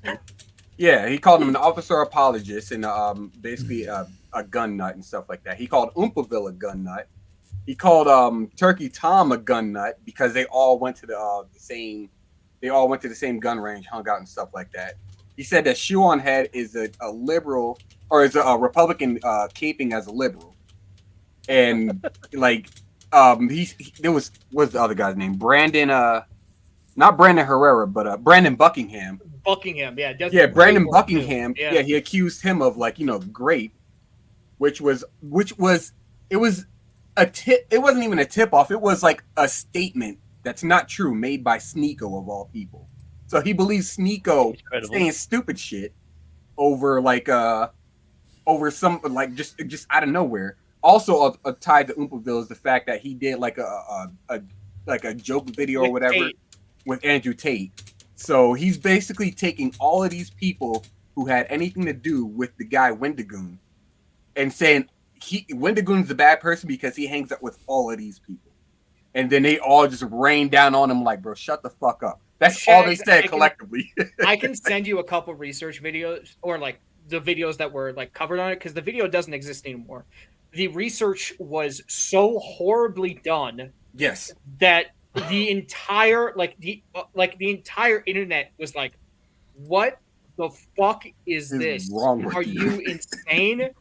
And he just started he made it worse for himself because he didn't actually like address anything. He was like, all right, I'm done. And then he like walked away, deleted the thing, and he hasn't been back online for like a month. Probably for the best. I mean, it is for the best, but if you're gonna do something that bad and just get absolutely destroyed, all right, so stand your ground and be like, listen, I messed up, my bad, and then move on. Don't just disappear.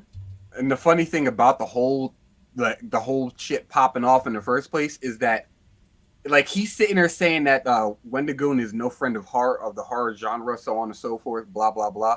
When that's, first off, not true, and second, basically the entire video he's just bitching about Wendigoon, and it just video 4 hours. 4 hours, all 4 hours. It basically boils down to, I'm jealous at the fact that he has more money and more subscribers than I do. Wow. That's basically all it came down to. And everybody's like, bro, just shut up. It was great. He was always going to have more money than him. He's Indian. They say him like crazy. Yeah, he's Native American. and listen, like, you may not agree with all the politics of the people that we're talking about. You may not like them for one opinion or the next. But what they were labeled as was not true in the least. For Mutahar, he hired somebody to make a thumbnail with Keffels in it that wasn't flattering, and Keffels called him transphobic, and then everything, and then all of a sudden he's transphobic.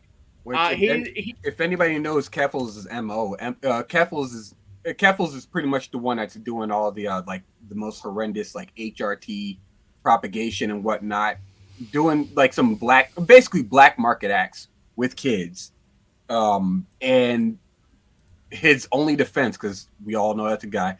Keffels' only defense is you're transphobic, and then if that doesn't work, Keffels needs to take a break. And it's just that. I will admit I'm a little biased because my family is of Indian descent. So I thought he was about to say my family is transphobic. I was like, whoa, whoa. You should, Shags. I'm not sure I feel about me like promoting another podcast on here, but there's a podcast called No Ordinary Podcast you might want to check out. Oh yeah, you sent that to me. Yeah. Hey Shags, check this out. Thanks, man. I'll watch it later. I watched it. I watched it while I was working out, or I listened to it and watched it while I was working out today. All right, Alex Jones. But like the dynamic and they're so middle of the road. Like, calling them those things is just and you don't piss off like such a tight knit group of people. Like, he attacked Brendan Herrera, Angry Cop, and all those guys. Yeah. It's like, bro, you're gonna get ratioed to hell. That's gonna happen. Yeah, Oompa and Muda are a great team, and I like seeing. Yeah, they're cool. Work together.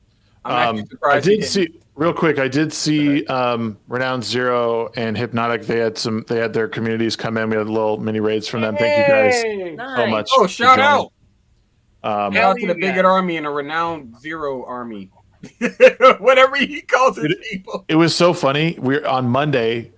Garrett and I were talking about like, like it's really, we need to be like super nuanced about like, talking about people and this and that. And all of a sudden the whole chat was Bigot Army. We're here. Bigot Army. And we're like, yeah. All right. It was awesome. It was just the timing was impeccable. Shout out to the Bigot Army. Yeah. I want to talk to Brandon Herrera big time. He's on my list of like really want to talk to. And honestly, like, I'm afraid. I've reached out to Destiny in a DM, but I'm like, I'm afraid he's gonna leak it. Leak what? Like DMs. Like, I don't trust him. I mean, all I said to him was like, hey, I would love to interview you, talk about whatever. But like, I would be nervous just talking to him because he's such a high profile person that like, I feel like he would be bored by me. Oh, you're talking about omni-liberal? Yeah, omni-liberal. Yeah. Yeah. I was talking about. See, I don't know. There are plenty of Destinies out there. I wouldn't talk to him primarily because I don't like the guy. Okay, I mean that's. But if we were ever in a room, I'm not gonna sit there and just like hold a Ignore sign him. up saying you're a piece of shit. Like that's not who Right. I am. That's weird. If he can hang out with Brendan Herrera and they can have like a good time making videos and everything like that, he's probably different online than he is in person. I've heard that a lot. Destiny is very different in person. I don't think like people would put up with that kind of behavior. On that show that you sent me, he was even talking about how he's like, I don't like to get into like bullshit. He's like, but sometimes I'm having such a bad day and like so much shit's going on, and then all of a sudden I lose it and I just go nuclear on Twitter. And I'm like, yeah, well, like when you're getting his I'm sure people are on his mentions constantly. Like when you look at like the hater side of like CG Ripiverse shit, like it's insane, like the amount of stuff. And even Garrett was saying like people were in my mentions about that and I have nothing to do with it. He's like I like Eric, I like his stuff, I've supported his business, the end. But yet people are dragging me into this shit, and it's like, so I can't imagine. He's like, best ways to get blocked or muted, bringing people into a conversation that had nothing to do with anything. Yeah. Well, yeah, it's funny. Going back to Destiny, is that I can go ahead and say like to corroborate with what the information you guys hear. The same thing with him and Ricada when they were on the show and they had a debate. It was like, we're not trying to get into like it's just attacking topics, not each other, obviously. Right. And the same thing with him and when he and Eric were on, I think it was Valuetainment, him and Eric July, and they were discussing, I believe it was something along the lines of like, I think it was like not voting age, something specific involving like minors and whatnot. And after that, it was just like, it was they were breaking bread essentially. Yeah. It was like, I guess what he can do is compartmentalize his discussions and whatnot. And it's like he can separate topics from people and not go attacking people specifically. I just don't agree with most of what he says. That's one of the reasons I don't like him. It's like whatever, dog. Well, it kind of changed my perspective on watching him on the No Ordinary podcast. It's because it's the first time I've seen him that's not really a sound bite or somebody trying to like get known. It was like more like, okay, I'm not really sure about him and I don't really like it, but he seems like it seems like there's a difference between what we see online and then what we see like watching him actually. There totally is. It's not, and this is not, I'm not simping for him. It's like the people that want you, like, right now. a lot of the people who are, and this goes for a lot of people, it's not just him. It's not just like someone that hates us or whatever.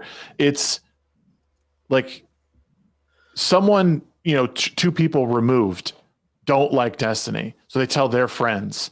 And then they're all of a sudden they hate Destiny for a reason that they don't even understand, and so they're slinging mud for no reason. This happens a lot in politics, and so what they do is they search out sound bites, things that are totally unrelated to what was happening, and then before you know it, you don't really know who this person is. You just hate them for a reason that someone else told you from a clip that's out of context. You don't have to like his politics, but if remove all of the politics. If you two walked into a room and you had no idea who he was, and you were exchanging in conversation over whatever, I wouldn't accept a drink off him. Put it that way.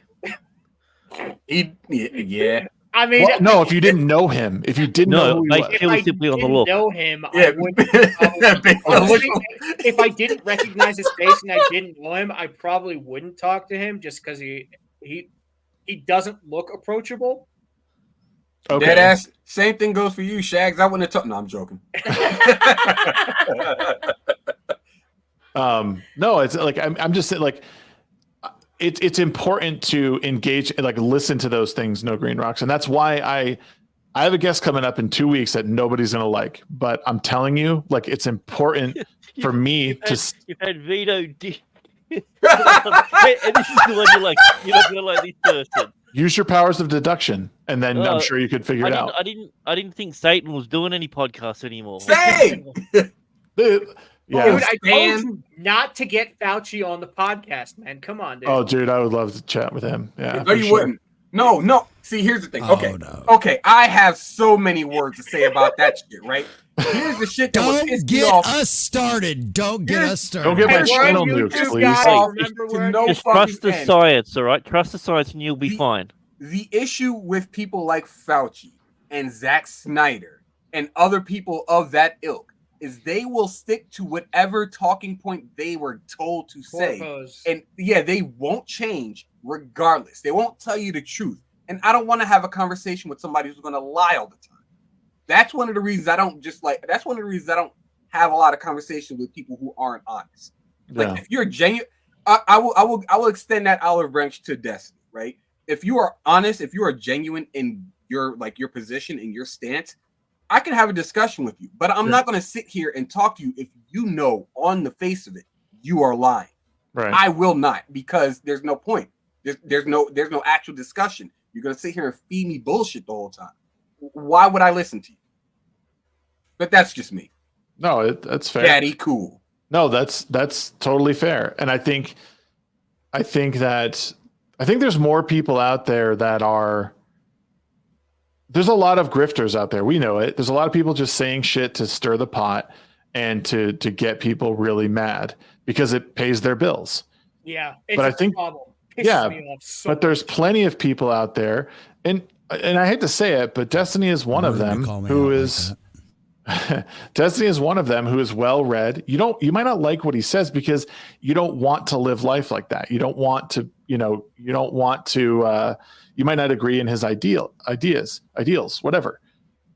But he's still like, he knows what he's talking about. And I've seen him apologize for things that he has gotten wrong, which not a lot of people do. They're not retracting things or saying like, oh, I fucked that up, whatever. So I'll give him that.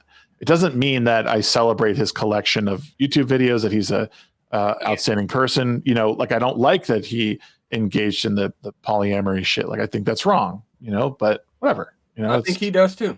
Yeah. Yeah. I think he regrets that now. Right. I'm still laughing at that, bro. You got your lady stolen by dollar store Ezra Miller. That's embarrassing. I'm sorry. It's a huge bummer. I'm not a political commentator, like at all, just because I have no energy to throw and argue back and forth. You're not going to change anybody's mind. So just here's the thing though, and this is let me because they also talked about this in that show you sent me. You're not going to change anyone's mind. Well, you're not going to know. The person's not going to tap you on the shoulder and be like, "Hey, dude, thanks so much. I'm so glad you said that because now my mind has changed." That's not how it works. That's all know. Something I do. Yeah, but it's so rarely, like our brains don't always work in that way, and you might not have the opportunity to actually talk to that person. A lot of how our brains work is we hear something, and we're like, "Huh, okay," and then the idea like starts to flower, like the seed is planted. And then it starts to germinate, and then it, maybe the crop is bad, to use the gardening sort of, analogy. Sometimes you get something good and sometimes, you throw out the ideas, but they don't always become fully fleshed out for sometimes years. And then, you can't always trace it back to where you originally found it, but it could have started somewhere and slowly take you down another path, You have the obvious example of, Shags, for example, had a different mentality before he actually started taking up online spacing, the online space and doing his own thing. Mm-hmm. Same thing with Carrie Smith. She was leftist. Same thing with Gothic. She was a leftist. And they get to a point where they're just like, something ain't right here. Yep. And they start to read more into it and become more of themselves. Wait a minute, something ain't right. That's Gothics right there. That's who you're talking about. Yep. That's exactly who he's talking about. Unless there's another one. But... I think you do have a point to that, but you also have to remember people would avoid whatever philosophy you had if you try and shove it down their throat. Giggity. If you talk to them like normal human beings without attacking people or personality, look, or anything else, and you act, because Shags does this a lot. He'll have conversations with people and talk to them like normal human beings, and then they attack him and then they boot him out. But he's just sitting there being like, I'm just gonna be a normal human being. How many minds did he change because he was the one who was calm, cool, and collected, as opposed to them who were freaking out? Right. That's the thing. You'll never know that. That's the point. It's an assumed integer. Like we're never really going to know. It's more of a hope than anything. Like, and even if he knows it's not going to change anyone's mind, I don't think that would stop Shags from still doing it. At the end of the day, man, all we have left is hope. I like self-flagellating that way to Obi-Wan. join Discord debates because I just like self-flagellation. Actually, the story talks, but okay. Gross. The only Do you do that with your mum / wife? Mommy, stop it!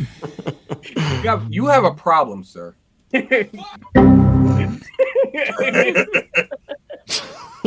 become a radio show. It's just like every sound bit on the board. All right. We are open to discourse. Those extremist people just block everyone. Here's what I'll say to that. It's not always true. And here's the thing, that not everyone is up for the challenge of talking to people they disagree with. A lot of the things that you see online, they devolve really quickly into like shouting matches at each other. And I don't necessarily blame them. It's not easy to engage with people who are actively trying to attack your business, attack you personally, or whatever, just like change your whole thing. It ain't easy being cheesy. Yeah. Like you need somebody make that meme. Fuck it. I got it covered. Somebody, you know what? Fuck it. You want it done right, you do it yourself. I'm gonna go find some cheese now. He asked, he waited all of 2 seconds, didn't get what he wanted, he went, stop it, I'll do it myself. Hey, because somebody got, I got it. Christy, I don't know if you've come like with this, if people have ever attacked you. I think you've kind of said like people have like left or abandoned your subscription because they didn't like a joke or whatever. But I'm sure it's something that you guys have come across or will come across at some point, is people like being like, how dare you, or how could you, and maybe trying to take you guys down. I don't know. Yeah, well, as far as like internet discourse goes, I am a lot like Nogreenrocks. I don't really engage in political arguments or anything like that. I do feel like it's a losing battle, but you guys did make a good point. You just kind of plant the seeds. But for me, I like to like invoke feminine privilege all the time, and I'm like, that's man stuff. Yeah, like, me too, I'm not sister. gonna. I'm not gonna engage in that shit and be name called and all that. That's for the guys to do. Yeah. So I'll look at cute cat videos and be as positive as I can online. But yes, as far as the magazine goes, yes, of course. I think and it's actually kind of funny. The little bit of money that I've invested into Facebook advertising went to completely the wrong audience, but at the same time, we got awesome content out of it because of all the because it was literally, and this was probably about 1.5 years ago. It was literally my kitty character who we have there, dressed up with a tinfoil hat, mind you, holding magazines saying "tired of woke." That's all it said, and that got a lot of anger thrown at it. And I'm like, dude, the chick's like literally wearing a tinfoil hat, and you're yelling at the ad. That's funny. Yeah. Because the best way that I could describe your stuff is it reminds me of when Mad Comics was funny. God. Oh yeah. Oh my gosh. I just sent. I had said with Nogreenrocks, I used the Legion of Memers saying and changed it to Legion of Screamers and used it in a promo on our recent on our campaign that's over on Fund My Comic. And Mad. Oh yeah, that's part of that same sentence. Is back when Mad was subversive, cutting, and satire or something. In other words, funny. Yeah. Yeah. Do you ship to Australia? We do, however, I don't want to. It's gonna cost you Your firstborn? Pretty much. We tried for years. We've cut it off and turned it back on, and we keep trying to find the best way to do it, but packages get lost. And if you're shipping to where it's somewhat reasonable, you don't get tracking once it reaches Australia. And that's what we've been doing. And then packages get lost. And then we're kind of on the hook to send them again. So, yeah, I guess probably never again will we do subscriptions to Australia. But I think I'll do past edition sales. Yeah, and then I've got the whole lot in my cart at the moment. So that's what I was wondering. You have what in your cart? I've got all the backdated ones in my cart at the moment. So I'm just wondering. Oh. Yeah, before you hit that button, let me check my shipping charges. Because when I went into the next one, it didn't come up with anything. So it's just like, I better double check. Yeah. I don't know if you followed me on Twitter. Anybody that wants to follow me on Twitter, it's at KittyFlipCity. And that's why if you ever see me on any streams and people are calling me Kitty, it's that reason. Yep. Hey, real quick, I didn't see this a while ago, but it's here now. Professor Savage Dad, member for 2 months, thank you, brother, says, Hail Kitty Flips, great guest, Shags. I think so. So far, it's been a great show. Awesome. I love Professor Savage Dad. Oh, he's great. I see some of my friends in here popping up. I guess I'm hanging out in your guys' circles more lately. Yeah. Adam Rabble, $10 super sticker. Thank you very much, man. Appreciate the $10 super sticker. It's like the first one I think I've ever gotten. So thank you very much, sir. $10. Got the meme out. Smash that like button. Smash it. Make sure you smash the like button. I know. So, guys, I know that there's small bits for those joining Discord. Thank you, first of all. But I know there's little bits of worry with the CAPTCHA thing, just to verify you're human and not a piece of shit. I got to do it because there are bots that join. There are idiots, and I know it's there. Levistro's working right now on getting it fixed. I think there's a known issue with it that we didn't realize. So, if you do come up with an issue, Arcasul and Levistro are available. Just shoot them a message. They'll help you out and give you the verified stuff. But thank you guys so much. Look at Shags having people take care of things for him. Oh, speaking of big time. Speaking of Discord and shit like that, anybody else hear about Gilded and Roblox? Yeah, that's why everybody's going. That's why everybody's going back to Discord. Yep, everybody's going back to Discord because Guild is now it's going to require people on the Roblox account 15th of July to have a Roblox account. So random. They're basically they got bought by Roblox a while back. Yeah, a couple years ago, back in 2020. Yeah. God, I gotta download all the assets off of Gilded. You reminded me. Yeah, they're basically PSNing Gilded because smart move is to make everything central. I am 100% against centralization. Do not do it. Yep. One thing goes wrong, everything goes wrong. Don't do it. It's stupid. Yeah, I know people aren't crazy about Discord. I've just always used it. It's what I'm familiar with. Gilded kind of confused me, maybe because I'm retarded. That's a good possibility. You are.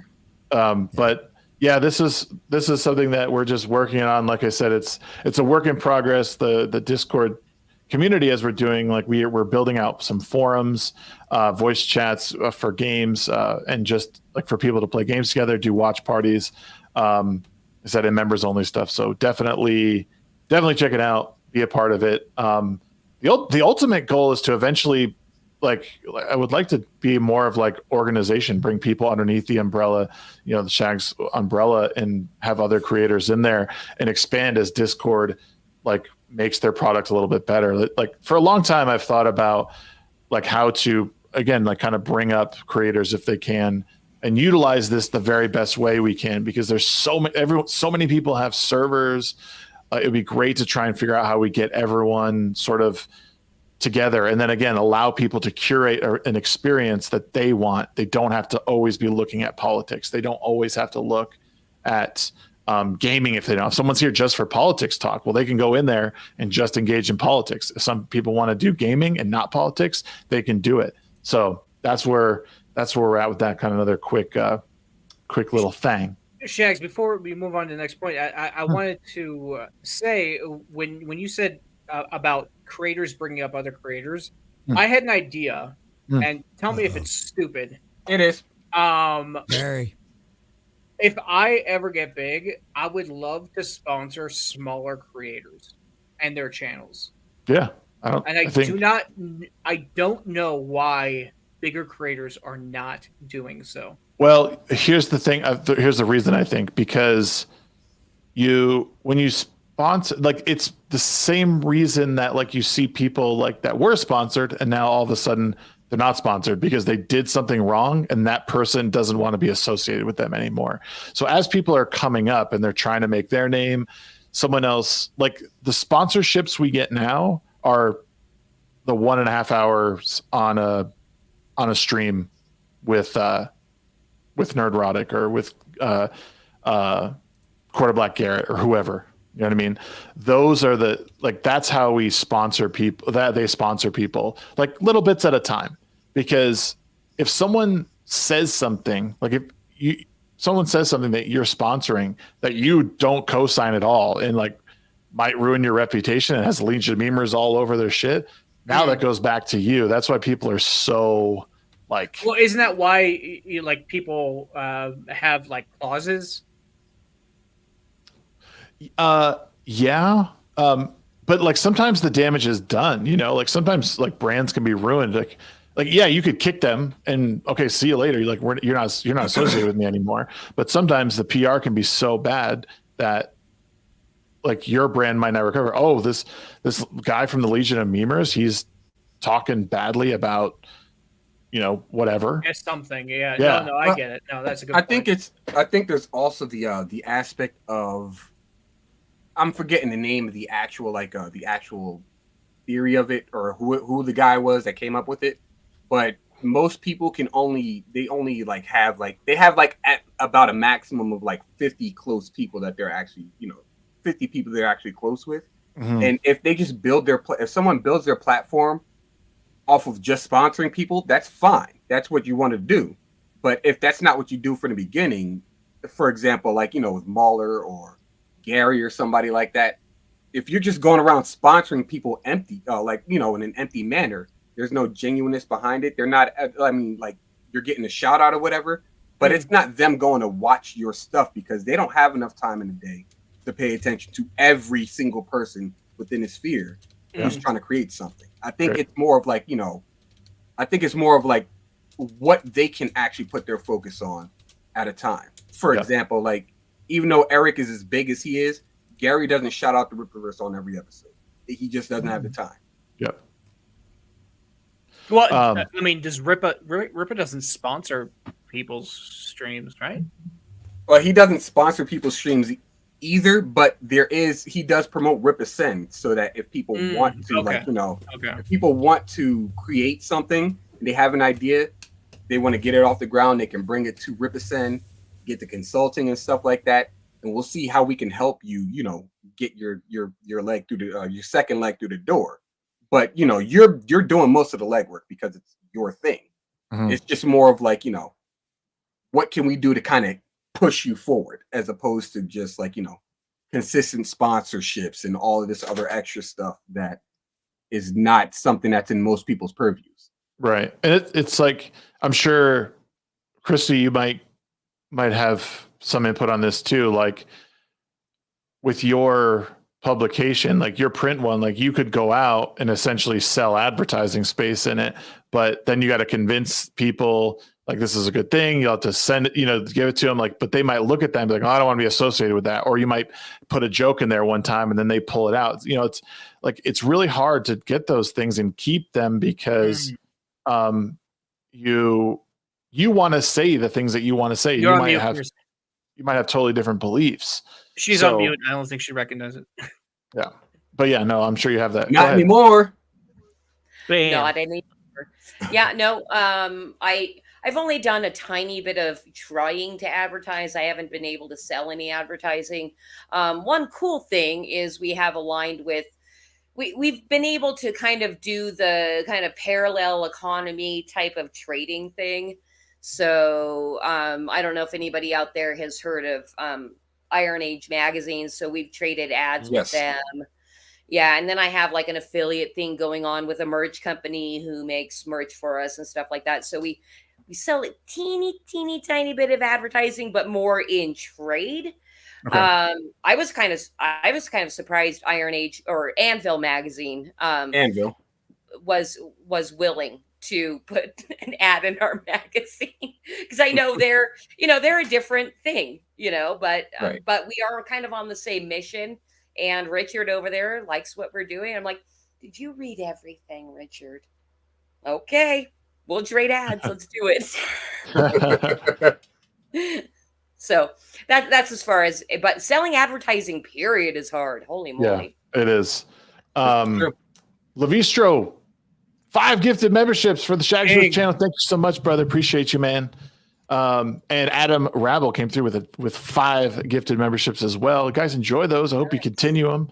And thank you guys for being so gracious this evening. That's really awesome. Yeah, no, there's a lot of cool people in chat tonight. I mean, there's always cool people, but thank you guys for the support. Appreciate you.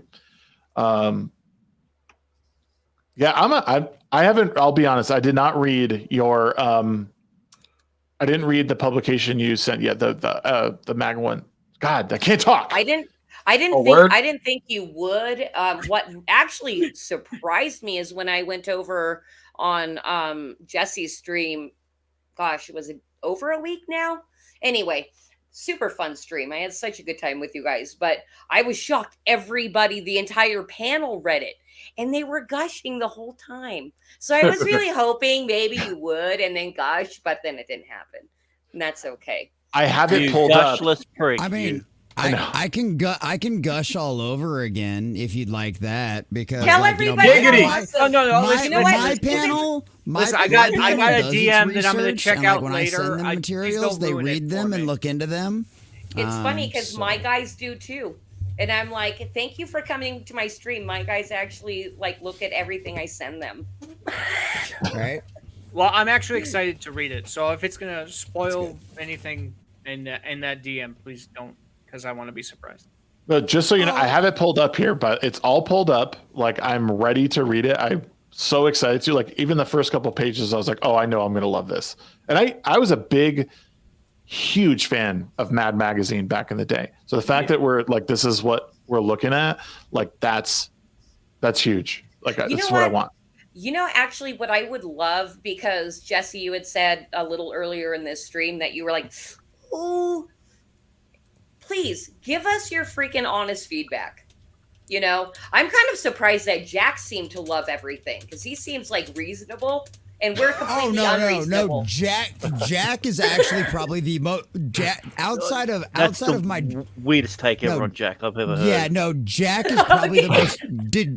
Jack's probably the most degenerate out of all of us, if we're really going to be honest, and that's saying something considering the decade I have behind me. But there's a reason why I asked him to help me watch Monkey Dust. Yeah, exactly. That's funny. Jack, Jack. It's that stupid British accent. There's so many people out there that are suckers for that thing and think that he's like serious. He sells it really well, and like all it took was like about 15 seconds hanging out with Jack, and I was like, "You're full of so much shit." And he's like, "Everybody else buys off on it." I'm like, "Dude, I saw right through your bullshit. Don't give me that accent nonsense. I'm not like that." Shit. He's a rotten to the core. He's rotten to the core. That's also why he's 600 years old and he has a stone penis in his front yard. And his garden, as those people in Britain call it. It was like there was a particular comic strip in there going over a particular issue going on out there somewhere in the world right now that's kind of a major. There's a military-industrial complex situation going on out there somewhere in the world in a specific Uganda. region of the country. Yeah. Yes, Uganda, in a specific region of the country. And out there in Wakanda. There was some of the punches you took. I was like, damn. I was like, they fucking went there. I'm like, I'm not going to laugh at this. That's fucked. Yes, you will. Damn, they went there. No, I actually didn't. I was damn. But they went there, and that was the thing, though. That's what I was expecting, though, because you told me your guys' goal was to push a little bit of everybody's buttons. And so it's one of them situations I was like, yeah, that's what they're supposed to be doing. If that was my favorite part about I never really got into Saturday Night Live, but they had a Mad TV television show that was on like Fox back in the day. And I loved that way more than I liked Saturday Night Live. And it was like, there was a lot, they were vicious and it was hilarious. And it's like, that's what I was expecting. And that's exactly what I got. So and the rest of and like the other 90% of it, I laughed my fucking ass off the entire time. Like, yes, thank you for adding that. 'Cause I don't want people out there that have no idea what we are to think we're just that through the entire thing. It's not. It's a variety. I mean, like, because you guys, the ancient aliens jokes, the Oak Island jokes. Like, if you guys have ever watched more than 5 minutes of any History Channel commercial out there, there's 2 comic strips in this thing. You're gonna laugh your ass off because you're gonna watch it and go, I know exactly what they're talking about in every single second of that. It's fucking great. Cool. Yes. You didn't have to give me live feedback, but I appreciate it. That's what I do. Too late. It's what we do. Too late. You see Christy like squirming in the chair. I'm like, what's he gonna say next? Oh my god. Just imagine if you were a Hollywood producer. Oh wait, I did that. That's what got my last channel nuked. Hi, Director X. Hi, Julian. Bitch. Oh, Iron Oxide made a good point. Mad TV and In Living Color kick us in all day. In Living Color. I think I have a couple seasons of Mad TV. I go back and watch it every now. Oh yeah. Well, In Living Color was even better. I thought. Like fucking. It was great. It's where Jim Carrey made his start. So yeah, it's just even better. What happened to Jim Carrey? He was one of my favorites because he got his start by sneaking onto a stage to do his bit. Oh, I didn't like know he that. He wasn't on a docket. He snuck on stage. Nobody knew who he was, but he killed it. That's awesome. Really? Yeah. That's cool. Good for him. Yeah, 17, I think. Yeah, 17 is when he got his start. Yeah. Canadians are crazy, man. Well, the thing of it is, there's one club in Canada that you could do comedy at the time. So there were so many new comics that come in, and they said, "Are you on?" And he's like, "Yeah, my name's over there on the thing." And when they looked around, he was already on stage doing his bit. Great. That's how it's done. That's comedy. Yeah. Nogreenrocks has to head out. He's about to turn into a pumpkin. It's late for him. He has to read Bob. I also got a little bit of work to do. But go check out the Legion of Memers Rumble and YouTube channel, as well as their Twitter. I am trying to post more on the Rumble. I'm kind of finding my way in the content space right now. I do want to do more long form content that's well researched. So if you know of any resources that, kind of give you a start on how to start doing that, please just DM it to me, and I'll check it out and give you credit in the video I hope to make. But yeah, thanks for having me on, guys. Of course, I'm a co-host, but I love all of y'all, and I will definitely be checking out the FlipCity comic. I'm excited to see it, and go follow my Twitter as well, because I will be doing something special with Jack Tarlad and maybe TheCommonNerd on Friday of a show called Monkey Dust, which is probably the most offensive cartoon you will ever see. You cannot find it anywhere, but I did find it on Dailymotion. So, so you can find it somewhere. Well, no, dude, there's a lot of lore in the background of it. I'll definitely get into it on that video. But thank you. I had a great time tonight, guys. Bye. It was nice to meet you. Buddy. Bye. Nice meeting you. Take it easy, man. Is he gone yet? Not yet. Hurry up. All right, there we go. That's much better. The balanced Jew force is now more solid. Yes. The Jew balance. The Jew balance is better now. We got to do this, though.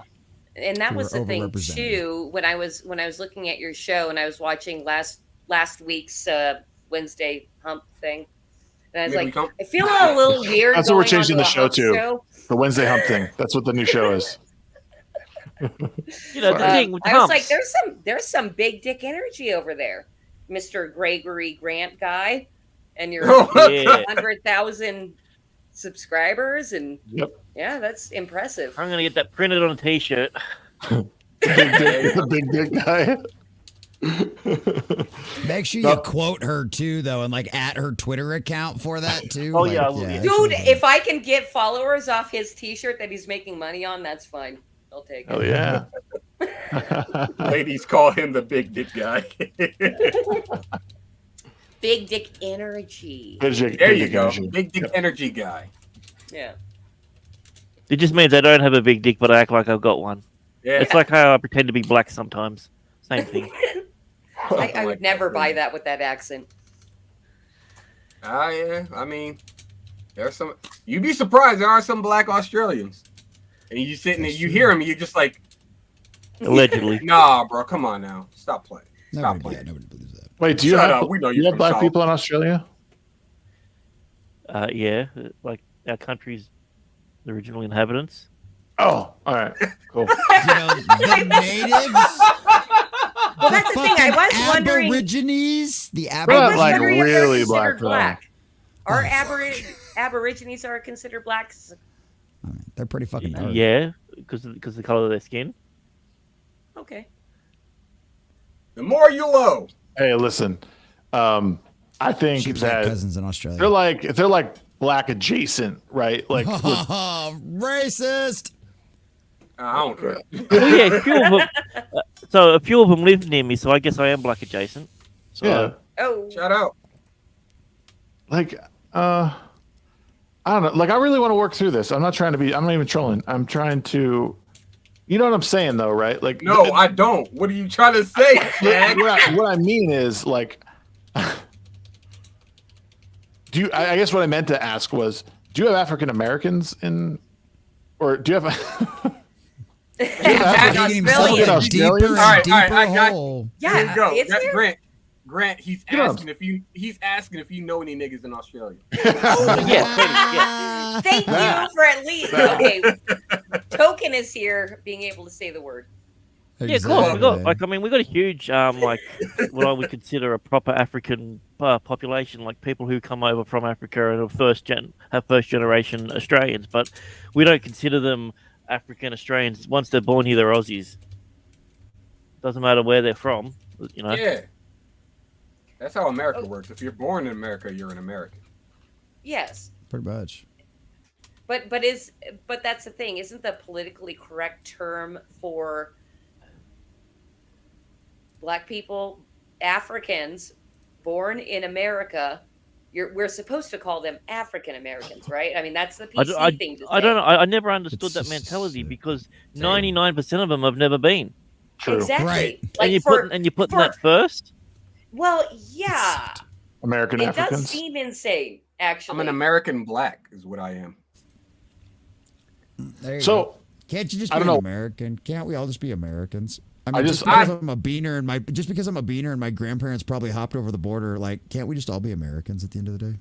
So Probably. Well, I think that's the controlled thing that's going on here with political correctness and all that.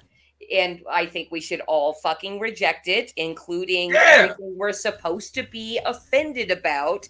And like stop parsing our words because we might offend this one person over here, blah blah blah. But like how do you fucking navigate that?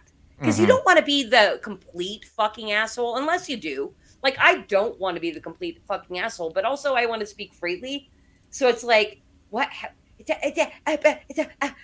you know? But I just want to be able to effectively communicate with this dude that I've never met before, but I think he might be cool.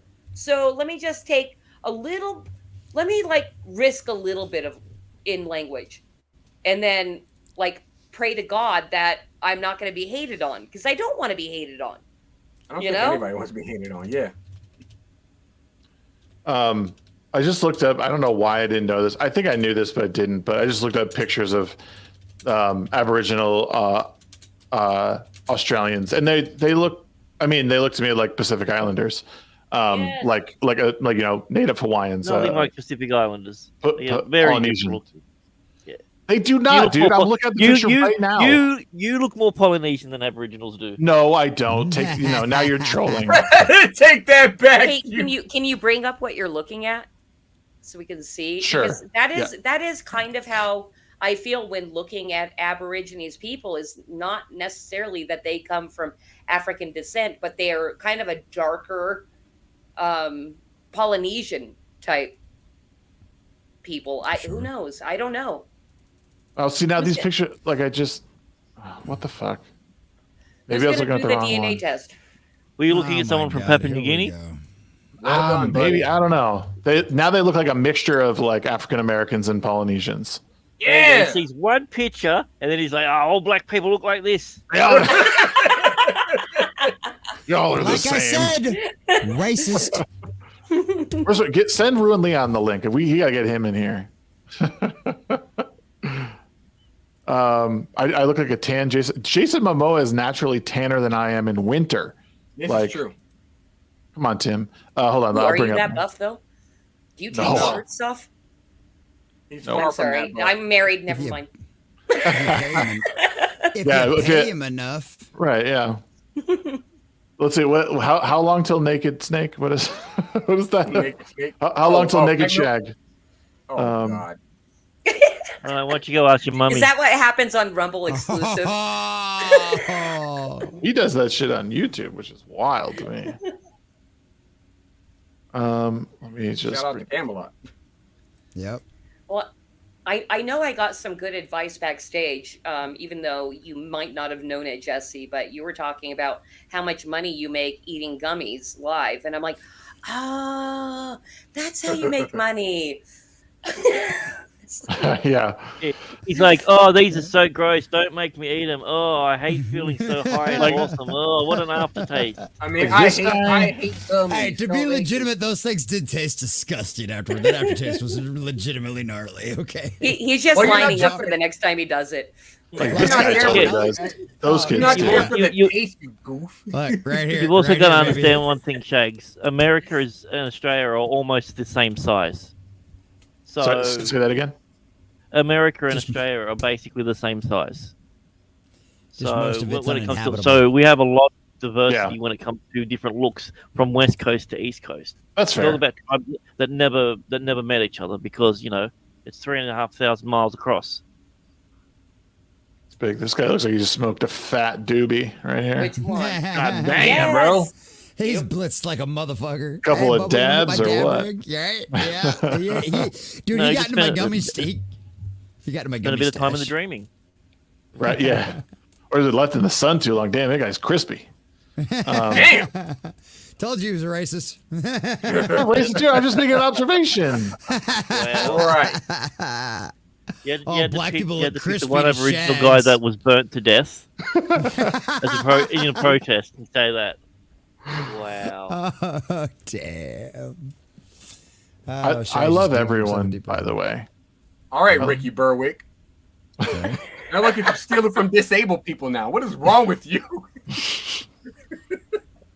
You know, my favorite videos online are like the videos where they Indians versus splice. trains. No, but I want to look at those up now. The videos where they splice like midgets doing stuff with like miniature shit, like like the guy running off the dock, and then like bloop into like throw like an olive into a bucket. I think my favorite one recently was a midget, or politically correct term is little person, throwing the javelin, and then it's a bunch of toothpicks landing in a dude's shirt. Yeah. Oh man. Man, it's so nice to not have any problems. Great. Yeah, well, you're white. White That's privilege. Got a point. White privilege, man. White privilege. Oh, I thought he said wife, and then I was like, mommy? No, I said mother. He gets those two mixed up. Yeah, he meant mother. That's what it was. I'm gonna make a shirt that says "mommy" on it. That's what I'm gonna do. How New about merch, you? guys. Mommy merch. You would, you freaking weirdo. Oh man. All right. What else we got? What else is happening this week? You guys got anything fun happened to you this week? I had a couple of bookmarks. So here's one that popped up. I'll share this real quick. It turns out it was debunked, but so we talked about this guy last week. Oh yeah. Right. So Tim tweeted out, dude was innocent the whole time. He had his license. The court had the wrong records. Well, it actually turns out that he doesn't even have a license. He has a he has a state ID. Has never had a license. So still, oh look, my DMs, guys. Still had. So obviously misreported, but it's just funny that like A, people can't report stuff right, but two, B. Yeah, B. This guy never had a license and he's driving a car calling court. Like it's still stupid. It's still funny as hell, yeah. Oh my god. What's up, Elemental MJ? Good to see you. What's going on, chat? Good to see you, chat. And that was the thing. I was watching your stream from last week and was watching this, and I had seen things popping up in my Twitter feed, and I'm like, oh, I have to go over and see what this is all about, and I never did. So thank you for putting it on your stream. But me personally, because like I swear, the worse and worse things get, I'm leaning way more like anarchist. I'm like, oh, fuck all this shit. Yeah. Right? And I'm like kind of cheering the guy on. I'm like, yeah, fuck that. Drive on a suspended license, go to court and do it openly, blah, blah, blah. So I drive myself to jail too. Him on. Like, yeah, don't get a license. Just drive. Like, come on. You know, the government wants to be like, oh, it's a privilege to drive, blah, blah, blah. And it's like, no. No, I know how to. We're good. It's not a privilege. I know how to. Yeah. Oh, wait, you don't have a license either? Of course. What is it about these black people and not getting IDs and licenses? They can't get the yeah. Well, you know they can't. No wonder they can't They don't know how to use the internet. They don't know how to use the internet. It's bad. Exactly. The thing is, I am actually I am one of those covert black people. You know, the ones that shouldn't know how to do all this stuff but does. Mm-hmm. Just one of the few. One of the few. Diamond in the rough. I do have an ID. I do know how to use the internet. I do know how to drive. I also did not vote for Biden. But like, there's like, not black. Apparently I'm not black according to like, you know, a dead guy. But like the whole, it's like the shit that throws me for a loop is when like people go, oh well, in certain states you can have a license, or you don't need a license to fish, but you need a license for a gun or some shit like that. And it's like, all right, well, why don't we just get rid of licenses? Let's do that. Let's go there. I fully support that. I am okay with that. Look, I will go fish in whatever creek has the fish that I wish to eat. God damn it. If I would have died from a fish that I shouldn't have been eaten, let me learn that lesson. All right. Darwinism exists for a fucking reason. Leon, you missed that black people can't get IDs, and white people are better. Also, Sheep's clearly not black. Oh yeah, Sheep's not black. He is. What are you? What White would you be? The driven snow. He is a coconut. He is a coconut. I have to know what sheepsidian means. Because you guys are calling him sheep for short. What is a sheep? Sheepsidian. I just don't want to say that whole word. Animal. Huh? Well, I mean, the name is derived from obsidian sheep because black sheep is taken all over the fucking internet, and I don't want to be another generic nigga. So I decided to go with sheepsidian. Good for you. You said the word. Yeah, I mean, it's Dude, in my lexicon. That should have been your title. Not the R one though. So it's okay. Why do you think we keep him on the panel? He gives us our free pass like all the time. Always go like, no, hey, but sheep, you guys never it. take it. There, yeah. I'm saying, that's what I'm saying. That's what I've been saying this whole fucking time. Listen. I am one of those blacks that just does not give a fuck, right? Like, you say what you want to say, but say it with your chest. Don't say it all, bitch. Nigga, like, come on, say it. Say it with your chest, little ass nigga. Like, say it, but like, that's just me. That's just me. Like, I mean, yeah, but it's hard. It's hard to do. It is hard. It's hard to do anyway. Like, the fact of the matter, right? I understand there are some people that just don't like to say it.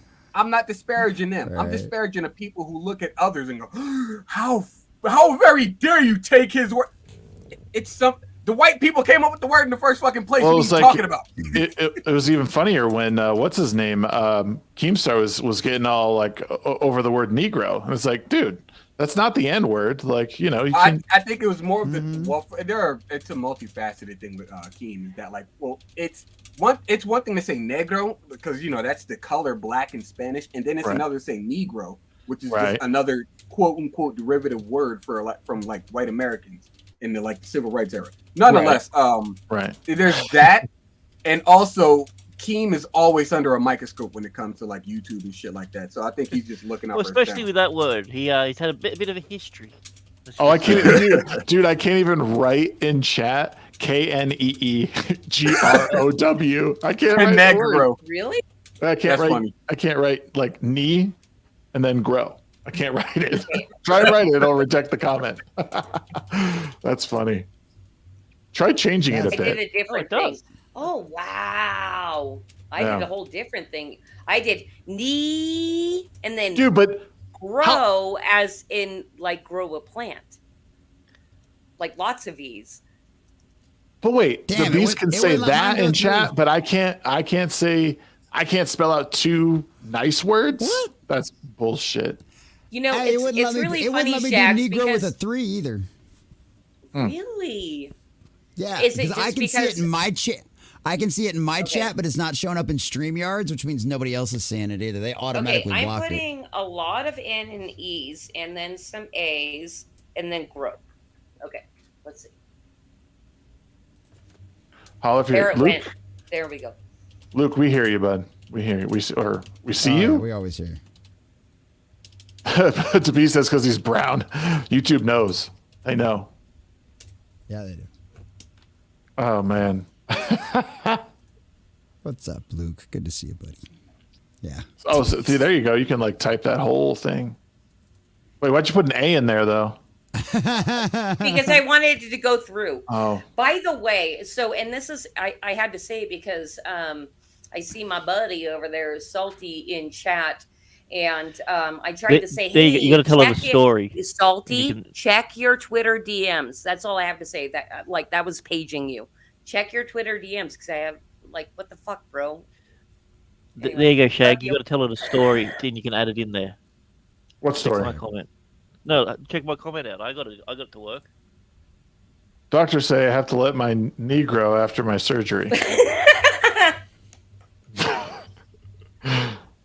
Normally, you'd let them go after the recovery because that's normally when you need their help the most. To let my knee grow. Oh, man. Just watch some old Thomas Sowell videos. It says Negroes all the time in the old videos. Yeah, that is true. Mm-hmm. Yeah. Yep, he says a lot. Well, we got a town that's near us called Montenegro. It's just Black Mountain. Isn't Montenegro, though? No, it's Montenegro. That's how it's said. Montenegro. Oh, we're still talking about this, huh? No, not Nag. No, that's the thing. That's how it's pronounced. It's Mount Negro. It's is Mountain it White Mountain Negro. or is Negro? Is that white or black? Black. Negro is black. Blanco. Blanco is white. Sorry, I'm dumb. Yeah, you are. Yeah, you are. You're really dumb. Now say orange. You can always. He's not racist. He's ignorant. I'm not. It's ignorant. That's ignorant. That's ignorant, man. That's ignorant. That's ignorant. Come on. Ignorant. Is that the same episode that they burned lowercase t's on their lawn, their front lawn? Yeah. Oh my god. Time to leave. Yeah. And what are rich people scared of? Anything? Ghosts. Ghosts. Yeah. Oh my god. Oh, we talked about it last week. Did we talk about it last week? The Lizzo episode of Oh yeah. Probably briefly. Yeah. I'll be back in 15. I just gotta go grab the little one. All right. Okay. All right. South Park. Yeah. South Park. They put Lizzo in there, like one of their more recent episodes, and they talk about the Lizzo method of losing weight Yeah. And it was what was I didn't even remember it now what it was. It was basically it was just fat positivity was all it was. It was like a pill for just accepting. Yeah. As it's called. Yeah. Does anybody have a theory as to how and why South Park can get away with what they get away with? because they shoot, they take shots at everyone. I think that's why they don't want those stones. They've also got like what 30 years of success behind them at this point, right? too. Grandfathered in. Yeah, they're grandfathered in, and they're also one of Paramount's only consistently successful shows. So they basically have, hey, we have carte blanche to do what we want because guess what? We're the only thing keeping your network alive. Right. Yep. basically. That's really it. Is they keep the money coming in. It should tell you something about people in general too. Like I'm sure their ratings are still super high, even though they make all these jokes.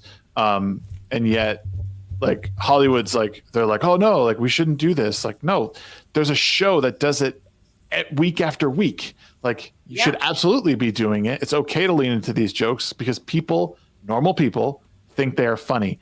These idiots on Twitter and a few people here and there, for some reason they don't. And honestly, it's just kind of how it's always been. But now the internet makes people believe that this loud minority is what everyone believes. But it's just not the case. And the numbers are backing that up.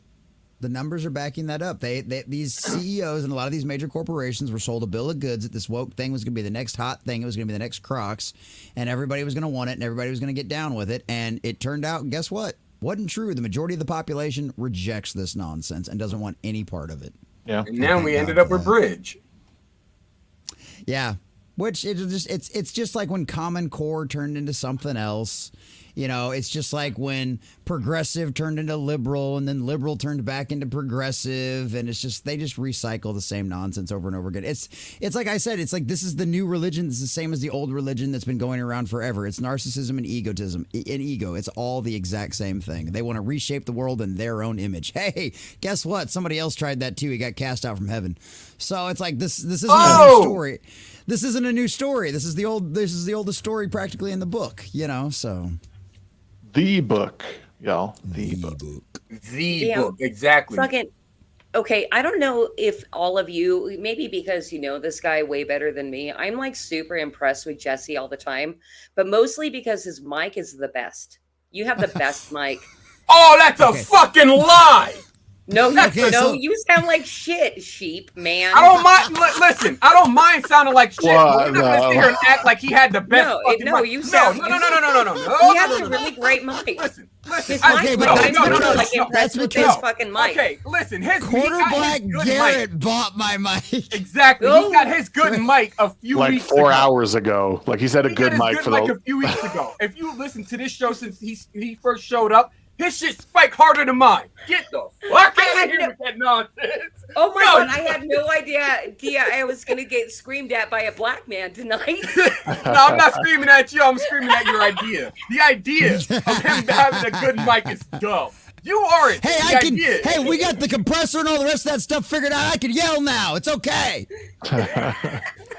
See, now, the difference is, though, like, I'm using a Blue Yeti. Now, had Amarada still been on the show. I was using a Blue Yeti. But had she still been on the show, I'd be using a Rodecaster. And we have a Shure mic, which is way better than what I got as a setup. Oh, yeah. But I genuinely don't care about how I sound as long as people hear me. Did you hear that? He doesn't care about the show. I heard that. Exactly. That's why I'm leaving. He doesn't. It's my last episode. Because you're his white oppressor. Right. Yeah, he doesn't pay me. Massa don't pay me enough money to get a better mic. Oh yes. Oh, finally. We can't see it in the chat. Get wrecked. Shaggasm. No, but then there's the woke sheep emo is like one of my favorites. Oh yeah, looks so good. Flood the chat with woke sheep emotes. That's one of the most ironic emotes of all time because I'm like the least of that. Right. Just like the jokes and shit. It's great. Red-eyed Negro. Exactly. Yeah, it's really, really funny. Red-eyed black Negro. Yeah, Quarterback Garrett, like he is like, I'm just gonna buy you a mic because he's like, I'm sitting here editing and you'll go on a rant and my ears are bleeding. Well, this is what happened. Him and I started because him and I started playing Helldivers together, and we were playing Helldivers one night, and like I blew out his ears, and like he said, like as soon as we were done playing, he got on Amazon and ordered me this microphone. What's your mic, by the way? Like you really do sound fantastic. Thank you, Jack. Jack Tarlad helped me work on some of the reducer or the compressor and stuff like that the other day to help. That way I can yell and scream like I like to and not blow everybody's eardrums out in the process or blow everybody's speakers out in the process. But yeah, no, it was funny because that's why I had to go to Vegas. Quarter Black Garrett was like, you have to come to Vegas or you're not going to get what I have as I have a surprise for you. And I had no idea what it was. I had no clue whatsoever. So I ended up fundraising for like 2 months so I could go to Vegas and Quarter Black Garrett. And then Quarter Black Garrett had the mic and then forgot the power box that I needed to work the mic. So I had to wait like another 3 weeks after Vegas to get the power box. Yeah. That's so Quarter Black. Oh, it totally was. He was like, I know I ordered it all. I know it was in the box. I was like, Garrett, how baked were you? He's like, I know I ordered it all at the same time. I'm like, okay. Called Jack, salty, not me. Called Jack. Yeah, Jack's got the big fancy headphones for all of that stuff. Which, by the way, I don't know. I'm assuming you know Jack, but I just had to let everybody know here. But also now I think maybe this isn't the right thing, but I think Jack is my new BFF. It's the accent. It suckers you people every time, man. Yeah. No, he's been very helpful and giving me a lot of really great advice. No, Jack's great. Jack's been a good friend for a long time. So yeah, you got to have your British representation on shows. So I think it's only fair. We have an Australian, which is kind of close. They're like, like the Dollar General version of a British person. So. I think you're gonna do way better with Jewish representation on your shows, and I've got. That's one what of happens. those. He's also Jewish. I got that. I got Tiny. Tiny's Jewish. I got Won't Be Box. Really? She's Jewish. Yeah, she's Jewish. Oh, cool. I have my own Jewish person too. Yeah. There you see. There we go. We are more diverse than Disney already. Look at this shit. And we don't try.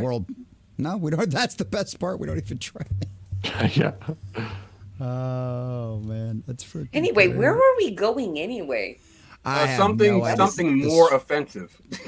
Let's see. I've got. Oh wait, wrong. No, that one. Shags out here actually looking for a topic that's not offensive. This guy. No. So I just refreshed Twitter and I found this. Let me share it. From the Daily Show of all places. Oh God. Krigler had tweeted it. Wow. Tweeted? He's tweeted? What the fuck? He tweeted it. He tweeted it. I can't even talk. Sorry. Tweeted it. He tweeted. I like tweeting. Yeah. This guy. Good at tweeting. I've made a few ladies tweet in my day. So, I hate you. This is the actress. This is the actress from The Acolyte on the Daily Show. Something I don't. I heard. Yeah. White people uncomfortable. Hold on, before we get into this clip, can we just go ahead and say how much of a bitch Trevor Noah is? Oh yeah, hands down. Like he left the show originally to go do his own thing. So I wasn't going anywhere, and then once the shit came back on, he basically crawled right back to him. It's like, you're a pussy, just like Jon Stewart. You're all pussies. Yep. Okay. When people watch The Hate You Give, what do you want them to walk away with? Because I know everyone has a slightly different feeling. Well, I mean, white people crying actually was the goal. Hold on.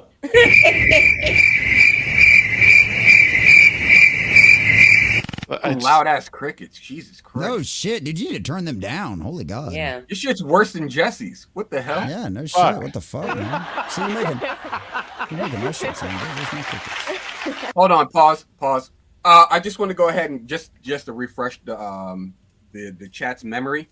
What was said was, I just like seeing white people cry, and this is why they're in butt busting laughing. You see, the fucking I like to make rubbing off on me. Thanks, Shags. I like to make black people cry. I like to make black people cry. How does that sound? I don't know. Sounds kind of racist. I cry in one way, but anyway, like the How's whole this sound? fact of the matter. I like to lynch black people. Exactly. Exactly. Like it's stupid to me. Like this is so I don't understand how, like, you know, they're sitting here laughing their ass off about something that's not funny, and you're basically going around promoting yourself as like you're this character, and you're also speaking the obvious talking points that's going to drive people away from looking at your character perform on screen. And then you sit there and go, oh well, you guys are just racist. You just said something racist. What are you talking about? Yeah. We're just abiding by your racism by avoiding you. That's what we need to do. That's why the Acolyte is fucking garbage. Not because you're racist, but because you can't act. And you told us not to watch it because we're racist.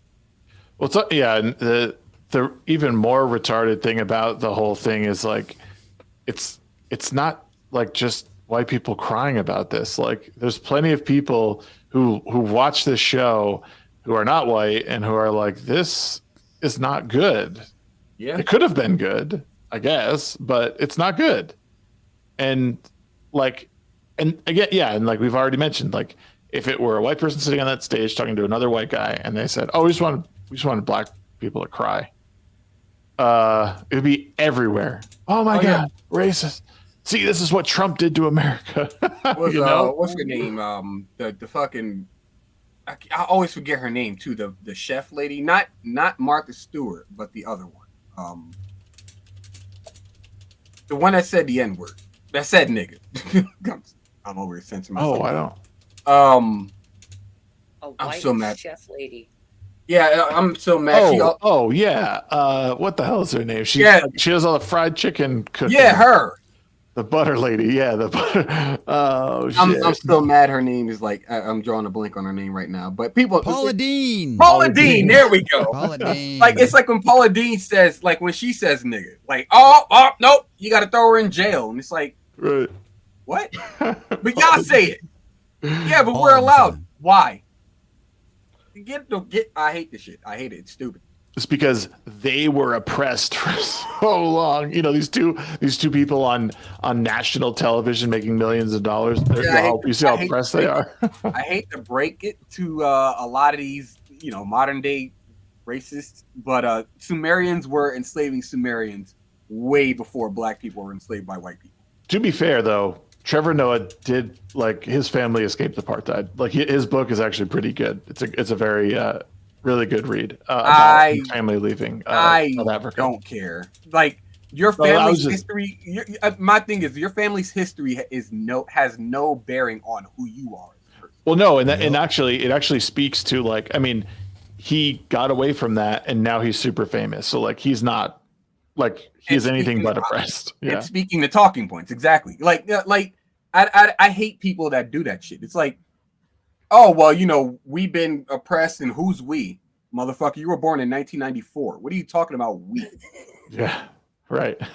Was he really? That was my graduation year. Oh, no. I think Trevor Noah's like, he was born like the 70s or 80s, something like that. Yeah, I think he's right around my age. Somewhere around there. But like the thing about it is like, I hate when people cape for a fight that they weren't a part of.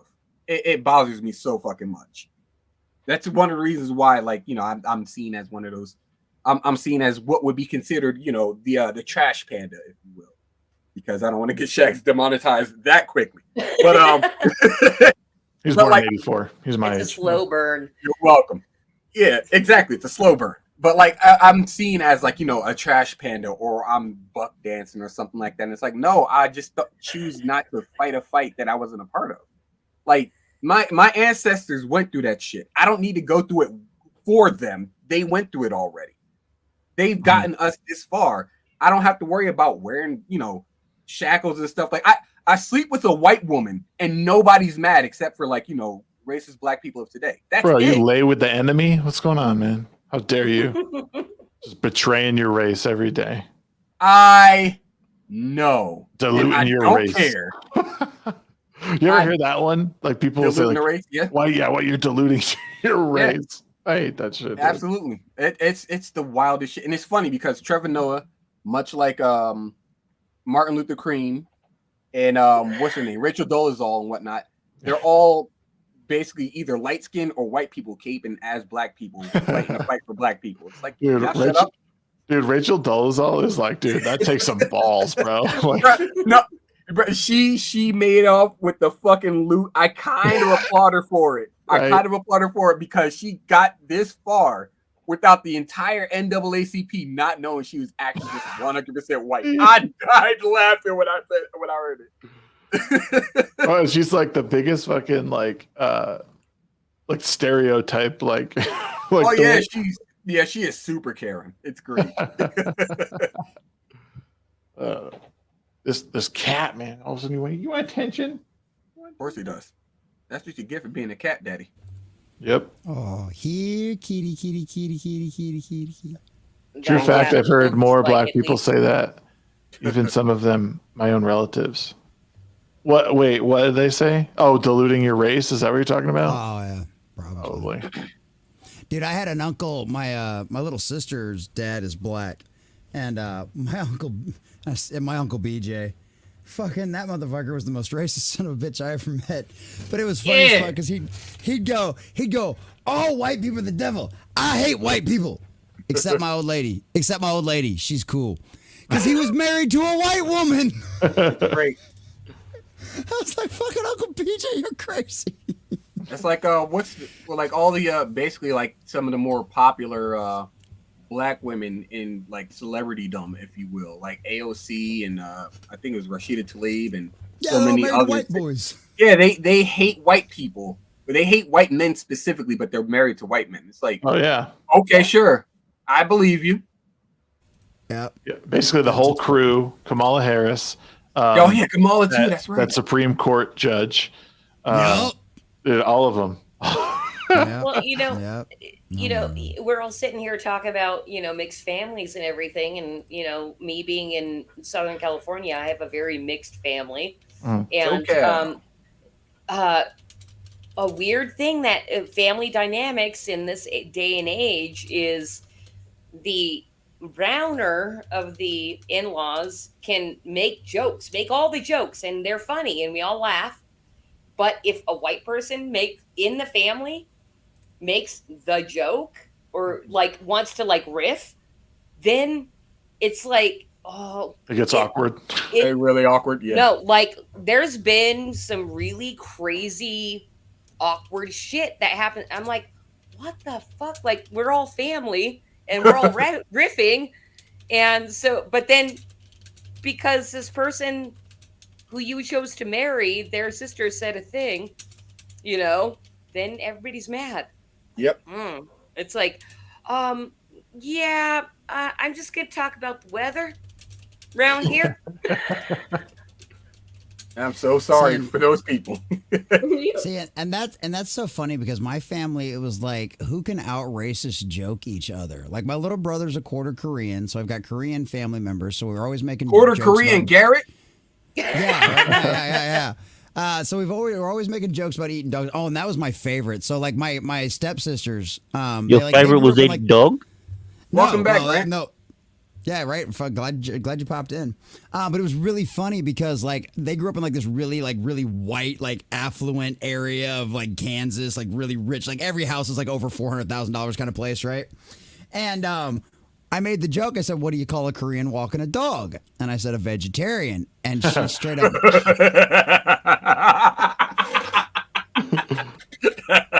That's a good dad joke. You got to start with that. Too late. She It's a straight up. racist dad joke. Oh yeah, it's great. Dude, she straight up she looks me dead in the eye and goes, "I don't get it." Of course not. And it was just like, but like, yeah, no, like our jokes were like, who could out-racist each other? It's like, how do you stop my little sister Crystal from jumping on the bed? You put Velcro on the ceiling. It's like, like, what do you say when you see your TV floating in the middle of the night? Drop it, Crystal. I mean, it's like, wow. So it's like, yeah, that's how my family dealt with it. Okay. That's so it's like great. all of these sensitive little assholes out there on the internet. I laugh at you people because I'm like, you guys have no idea what actual diversity looks like and what it really is. Yeah. I loved kind of coming to age in the 90s because I was able to like FAFO with everybody. And it was so easy and so fun. And yeah, it's kind of a hard thing to go through. I was thinking today about how We used to like party in high school. Now we party outside of high school. Yeah. Well, just like, I mean, I don't even know if kids do this anymore. Like we'd go like these like campsites, and well, I lived in like rural Connecticut, so like we would go to these like campsites that we get it. You what? in the middle of the woods, and we'd have these, we have like bonfires and like bring beer out there. We even like, I remember senior year for our like graduation like party, we like my buddies made this like cart to go. Almost. They made this cart to go on the train tracks to push the keg down the train tracks to get to the campsite. That was about a mile away. It was far. Genius. We still got busted though because like 30 cars were like lined on the street, so the cops just followed the fucking train tracks back. So y'all are stupid. Yeah, y'all fucking retarded. I got you. Yeah, so it just like but it was, everything was just so different. It felt like you're just outside and there's no phones and you're yelling for people, and I don't know. Even when there was internet, like the one thing that I missed that I know it's never going to happen again. I used to go to a lot of LAN parties. We'd all rock up with our computers, bring a pizza and a bunch of soft drink and chips along, and there'd be 40 people in this hall, and we'd all be just hanging out with each other and doing that. But the smack talking was it was great because it was face to face. Exactly. You kill someone in Quake, you walk over and you just go, you need to get a new mouse or something. Like you do like in their face. The best kind of insults. Look, man, I'm not even gonna sit here and waste my time putting a headset on. I'm just gonna walk over to you and tell you sell your computer. What the hell is wrong with you? just put it all away. Just give it all up. Don't even sell it. Just give it away. You don't even deserve to make money off of this. Just give it away to somebody else. That's hilarious. The good yes, the good times. Yep. We're officially at that. Like this is how fast things are moving at this point. Like generationally and like culturally at this point, the majority of us are under 50, and we're all under 50. Yeah, and we're all under 50, and it's one of those situations where it's like we're already at the point now where we're like the ones going, oh yeah, back in my day. You remember back in my day? Yeah. You remember the 90s? Weren't the 90s great? You remember the early 2000s? Those were pretty righteous, right? Like, you remember that? Yeah, you remember? I remember. Petridge Farm, remember? I wish I would. Personally, I do kind of wish I was like, I did catch the very tail end of the 80s, like maybe like the 87, 88 era. I wish I was there. I mean, because like they had like some of the best Saturday morning cartoon blocks and some other stuff going on. I'm like, cool. But like, the 90s were phenomenal. I love the 90s. I like the era that I grew up in. Like we got so many great technological advances, and like so many and we still hung outside. We stayed out until after the street lights came on because my mother didn't want to deal with us for most of the day, and that's cool. But like we went outside, we rubbed dirt in our cuts and stuff like that. We grew up to be great men and women of our time. A chunk. Well, we grew up. Yeah, we grew up. A chunk of us. Yeah, we survived. Okay, we survived. I'll say that. I'll say for one thing is for sure. Me and my 5 brothers, like also my mother, because I just had a discussion with her about it yesterday. Like we all hate the government equally. You're one and gone. Yeah, family of anarchists. I love it. Dude, my mother is like the literal definition of like mid-swing voter, right? Voted for Trump the first time, voted for Biden the second time. She's going to vote for Trump this time. She voted for Bush. Then she voted for Obama the first time. I don't know what she did the second time. So like she's literally the definition of a swing voter, and it's so funny because now she's a disabled veteran. She's 100% disabled. She has to deal with the VA all the damn time, and it's just so many. It's so funny. We have these conversations, just like, yeah, see, this is why the government shouldn't be running this. You see, this is why this is a bad idea. And she's starting to go, yeah, the government's too big, and I'm like, yeah, it is. We're getting you. I'm like, decentralize everything. I have a question for the Americans on this panel. So, Grant. You can't vote. How many people here voted for Obama the first time? Nope. I did. I did. Yeah.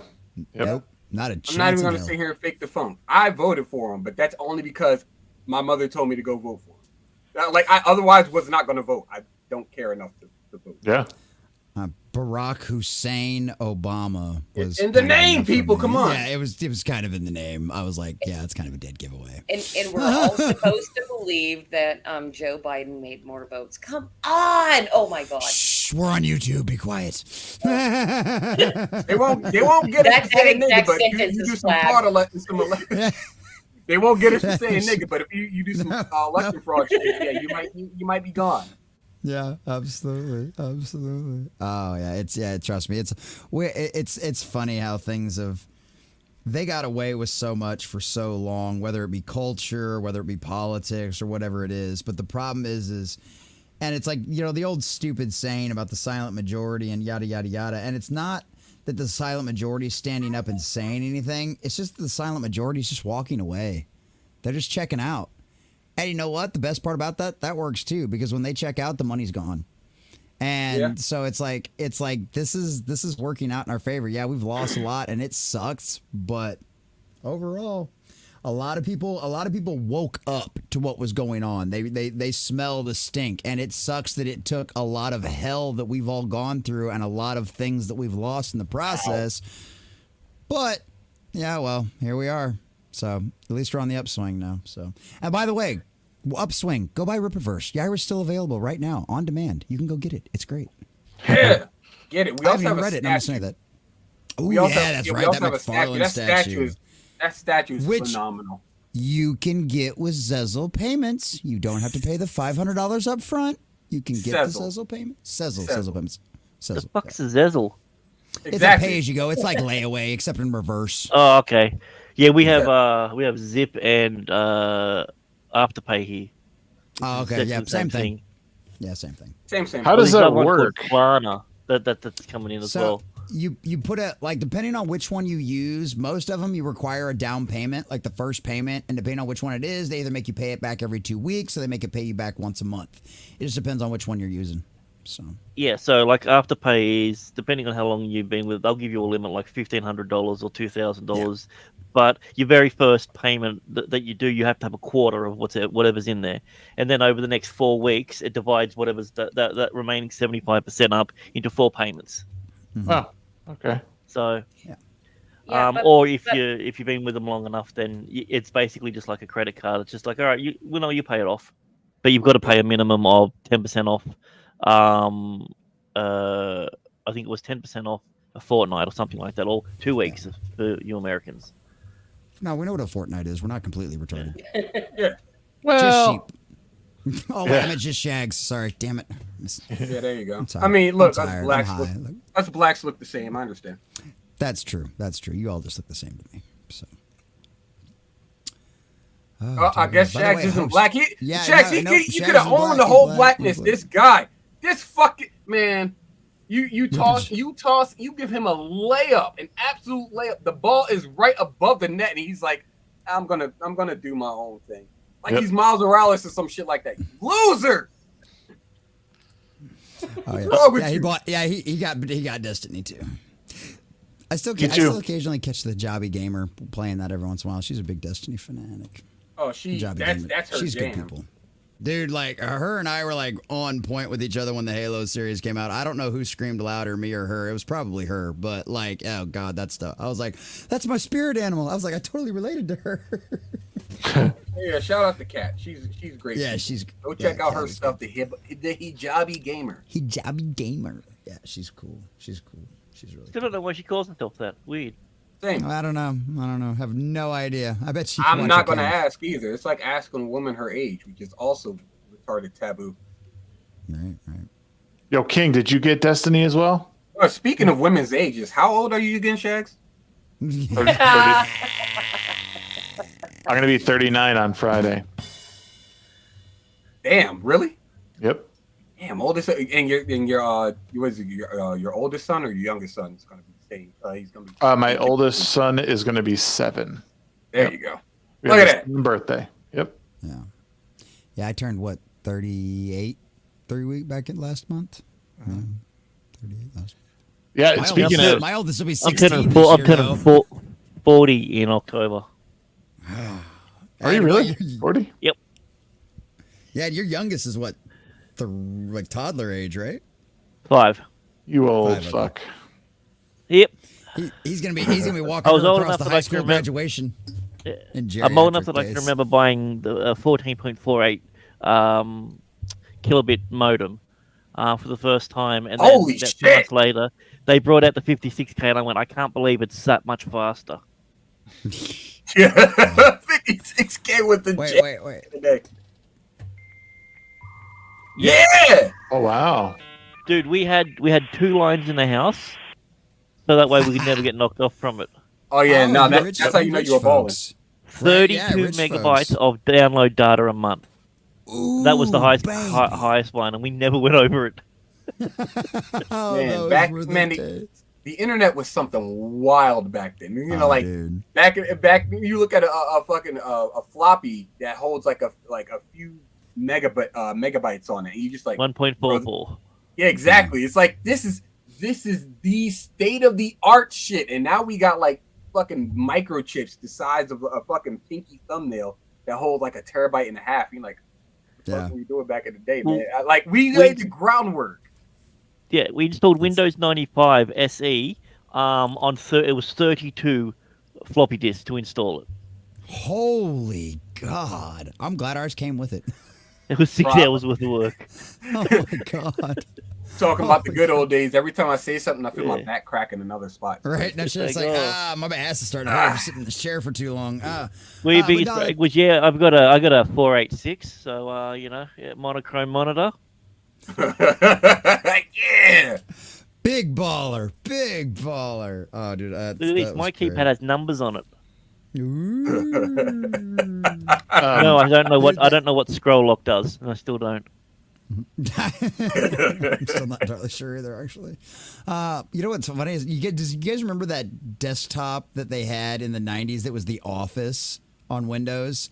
Had like the little fax machine over there, and like you could change the background stuff that was outside the window. Do you guys remember that desktop? Yes, I do. Yeah. Okay, I'm glad I'm not. Holy shit! You remember that? That thing was cool, dude. They don't It was make cool around as with hell. I desktops liked like it. that. Yeah, it was great. I hate it when The they age of took that customization out. was beautiful.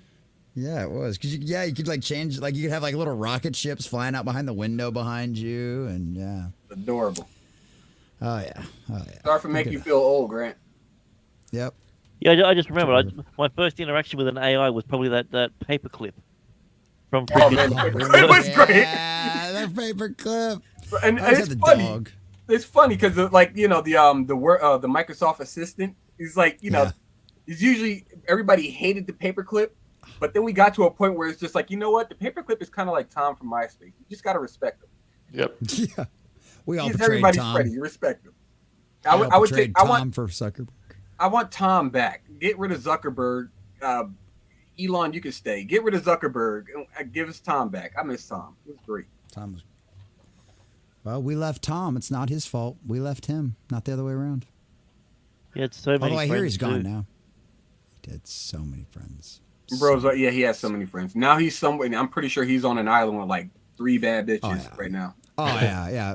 Like, and they're just like bringing him like daiquiris, Mai Tais, all kinds. He's got a of daiquiri in each hand, and he's not having to occupy anything else with his hands. And exactly, you know. He's sitting there crying into his billions. He's like, I used to be somebody. I used to be somebody. No, it's okay, honey. Just keep going. Don't worry about my tears. It's okay. Somebody bring me another whiskey, please. There you go. Oh man, Merc, I forgot about that.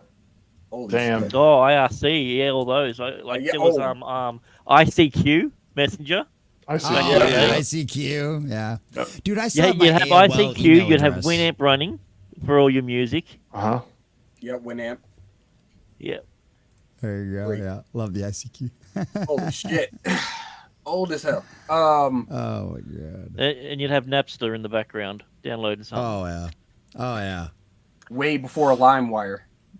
Oh yeah. Way before LimeWire. Yeah. Oh, Yeah, before LimeWire. Napster gets done. Dude, and it's so funny too, because like I didn't even really like Metallica, but when they pulled that BS, I went and downloaded their album just as like a just because you know what? Fuck you. That's why. just because fuck you. That's exactly. What's his name? Dude. Lars something? I can't remember. Yeah, Lars Napster- was the douchebag Napster behind all that hosted- shit.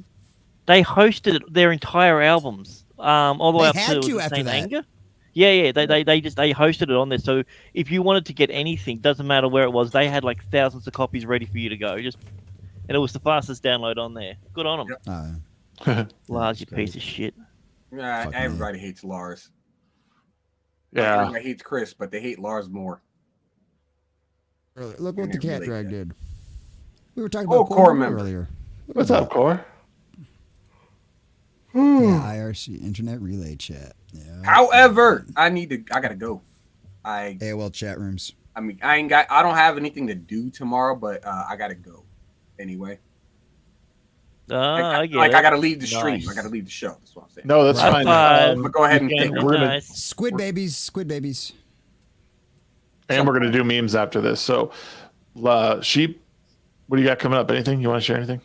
No. I am still drawing a manga, so that's great. Also, going to be playing some Neverwinter Nights more than likely this weekend, this Saturday on Horror Amarata's channel. So go subscribe to her. Also, check out her other channel, The Abysmal Critic, where she talks about video game and video game news.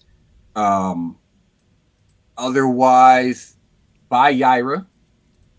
Gooding is right around the corner. And that's all the plugging I have to do for this show. Okay. Well, thanks, man. Have a good night. We'll see you next week, guys. Make sure you go check out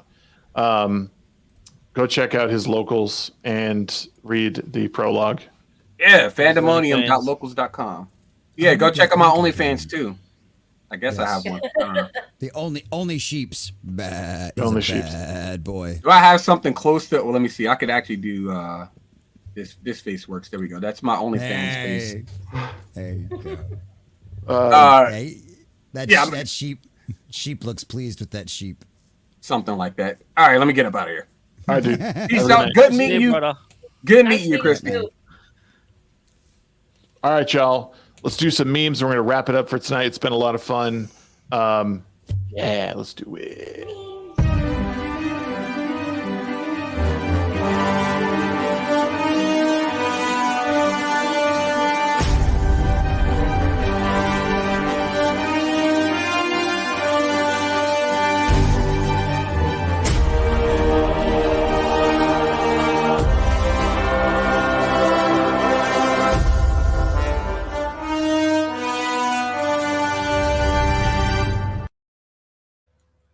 I don't know where I see a bunch, but Discord or Twitter?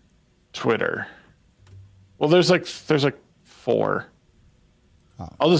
I guess I'll just go down my notifications here. Right. Yeah.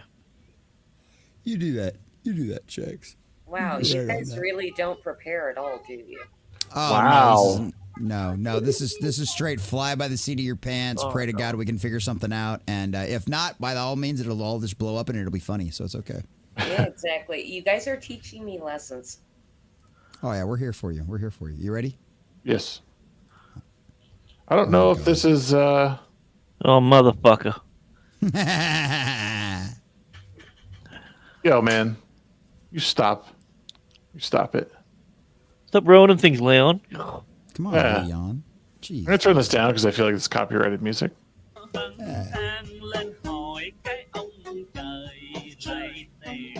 way that's copyrighted. Nobody would willingly copyright that. Exactly. No one would put their name to that. What is this? I don't. Let him cook.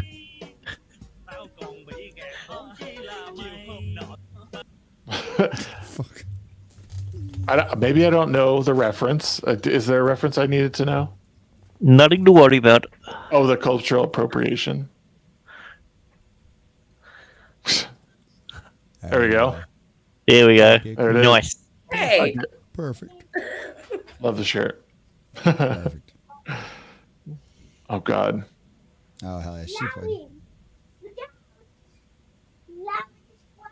Listen, you got at least 3/4 of your life to go. That's 3 more lifetimes to you. So don't blow it. Don't do drugs. If you're doing it, stop it. Get some help. Listen, Best after school special ever. Yep. Thanks, sheep. You know what? I'm gonna get some help. I'm gonna get some help today. I'm gonna do more drugs right now. It ain't easy being cheesy. Oh, I love that movie. That was so best. Probably the best remake ever. And the best one of the night, for sure. There you go. That's perfect. I don't look horrible with the Donald Trump comb over. Are you, dude? The contrast between the blonde and like the charcoal gray beard is They weird. they're trying to make you look whiter, yet somehow you look more Middle Eastern. Dude, put a turban on it. Put a turban on him, and I'd be afraid to get on an airplane with him. Basically, it's like shortening the space between the head and the pubes. I'd watch this show, The Shago Light. It's got to be better than what I watched this afternoon. Metastep, can you send it to Ricada? Send what to Ricada? Probably that last. Oh. I think that's it. That's what we got. You guys, tell me how that works. Is that all the Legion of Memers just memeing you through the night? Yeah. They like pick things that we're talking about if things are funny enough, and then they'll do it and drop it in I'm there. terribly sorry for giving you shit for not being prepared. No. I don't know how this shit works. No, give him more shit for not being prepared. What are you talking about? It's 2 years of work in progress. That's what it is. The Legion of Memers they've just been busy doing other stuff, so we haven't had as many memes in the past couple of weeks than we did like way in the beginning. So knowing where they are is just some kind, like, we try and get them to post it right under that thread, but I think they did for the most part. This looked awesome. Everyone did great. Thank you guys so much. Shut up, Ark. Shut up, Grant. Sorry, I can't hear you because your microphone's so fucking good. That doesn't actually make any sense at all. Oh man, why are your numbers going down? Because we're telling everybody to unsubscribe right now. Everybody go unsubscribe to Mr. Greg Gregory. Okay. Damn, he went up 10. Fucker. Up and down. It's gonna do that. It does that from time to time. Is that allowed to take? Okay. All right, what do we have? I like money. Me too, Levistro. Right. Mr. Grant Gregory, what do you got coming up? Anything fun? A couple of AI streams where I'm going to be doing some tutorials showing people how you can turn anyone into anything that you your heart desires, and then we're going to be doing some music streams where I'm taking all the hate comments that I got from my previous videos and turning it into a hit song. Nice. That'll be fun. Yeah. I'm digging. Well, dude, I'm super stoked for you. I'm so glad you finally got monetized. You're pushing towards 500K. That's insane. So you're going to be allowed to buy your plaque and everything too? Hopefully. Nice. Then we're going to go for that gold, baby. Let's go for that gold. Halfway there. Jesse, what do you got coming up? I got the morning prep tomorrow at 11 a.m. going through all the crazy pop culture and nerd news and gaming stuff that's going on out there in the world. I might play video games tomorrow night. I don't know. We got to see what's going on. We officially got approved for the house, so we'll be doing a lot of moving and packing over the next few days and all of that kind of stuff. That's pretty much it. Monday through Friday, 11 a.m. morning prep. Sunday nights, 7 p.m. Central Standard Time. Mr. Grant Gregory, when Who Was Good, and our dear sweet Sunker Maiden.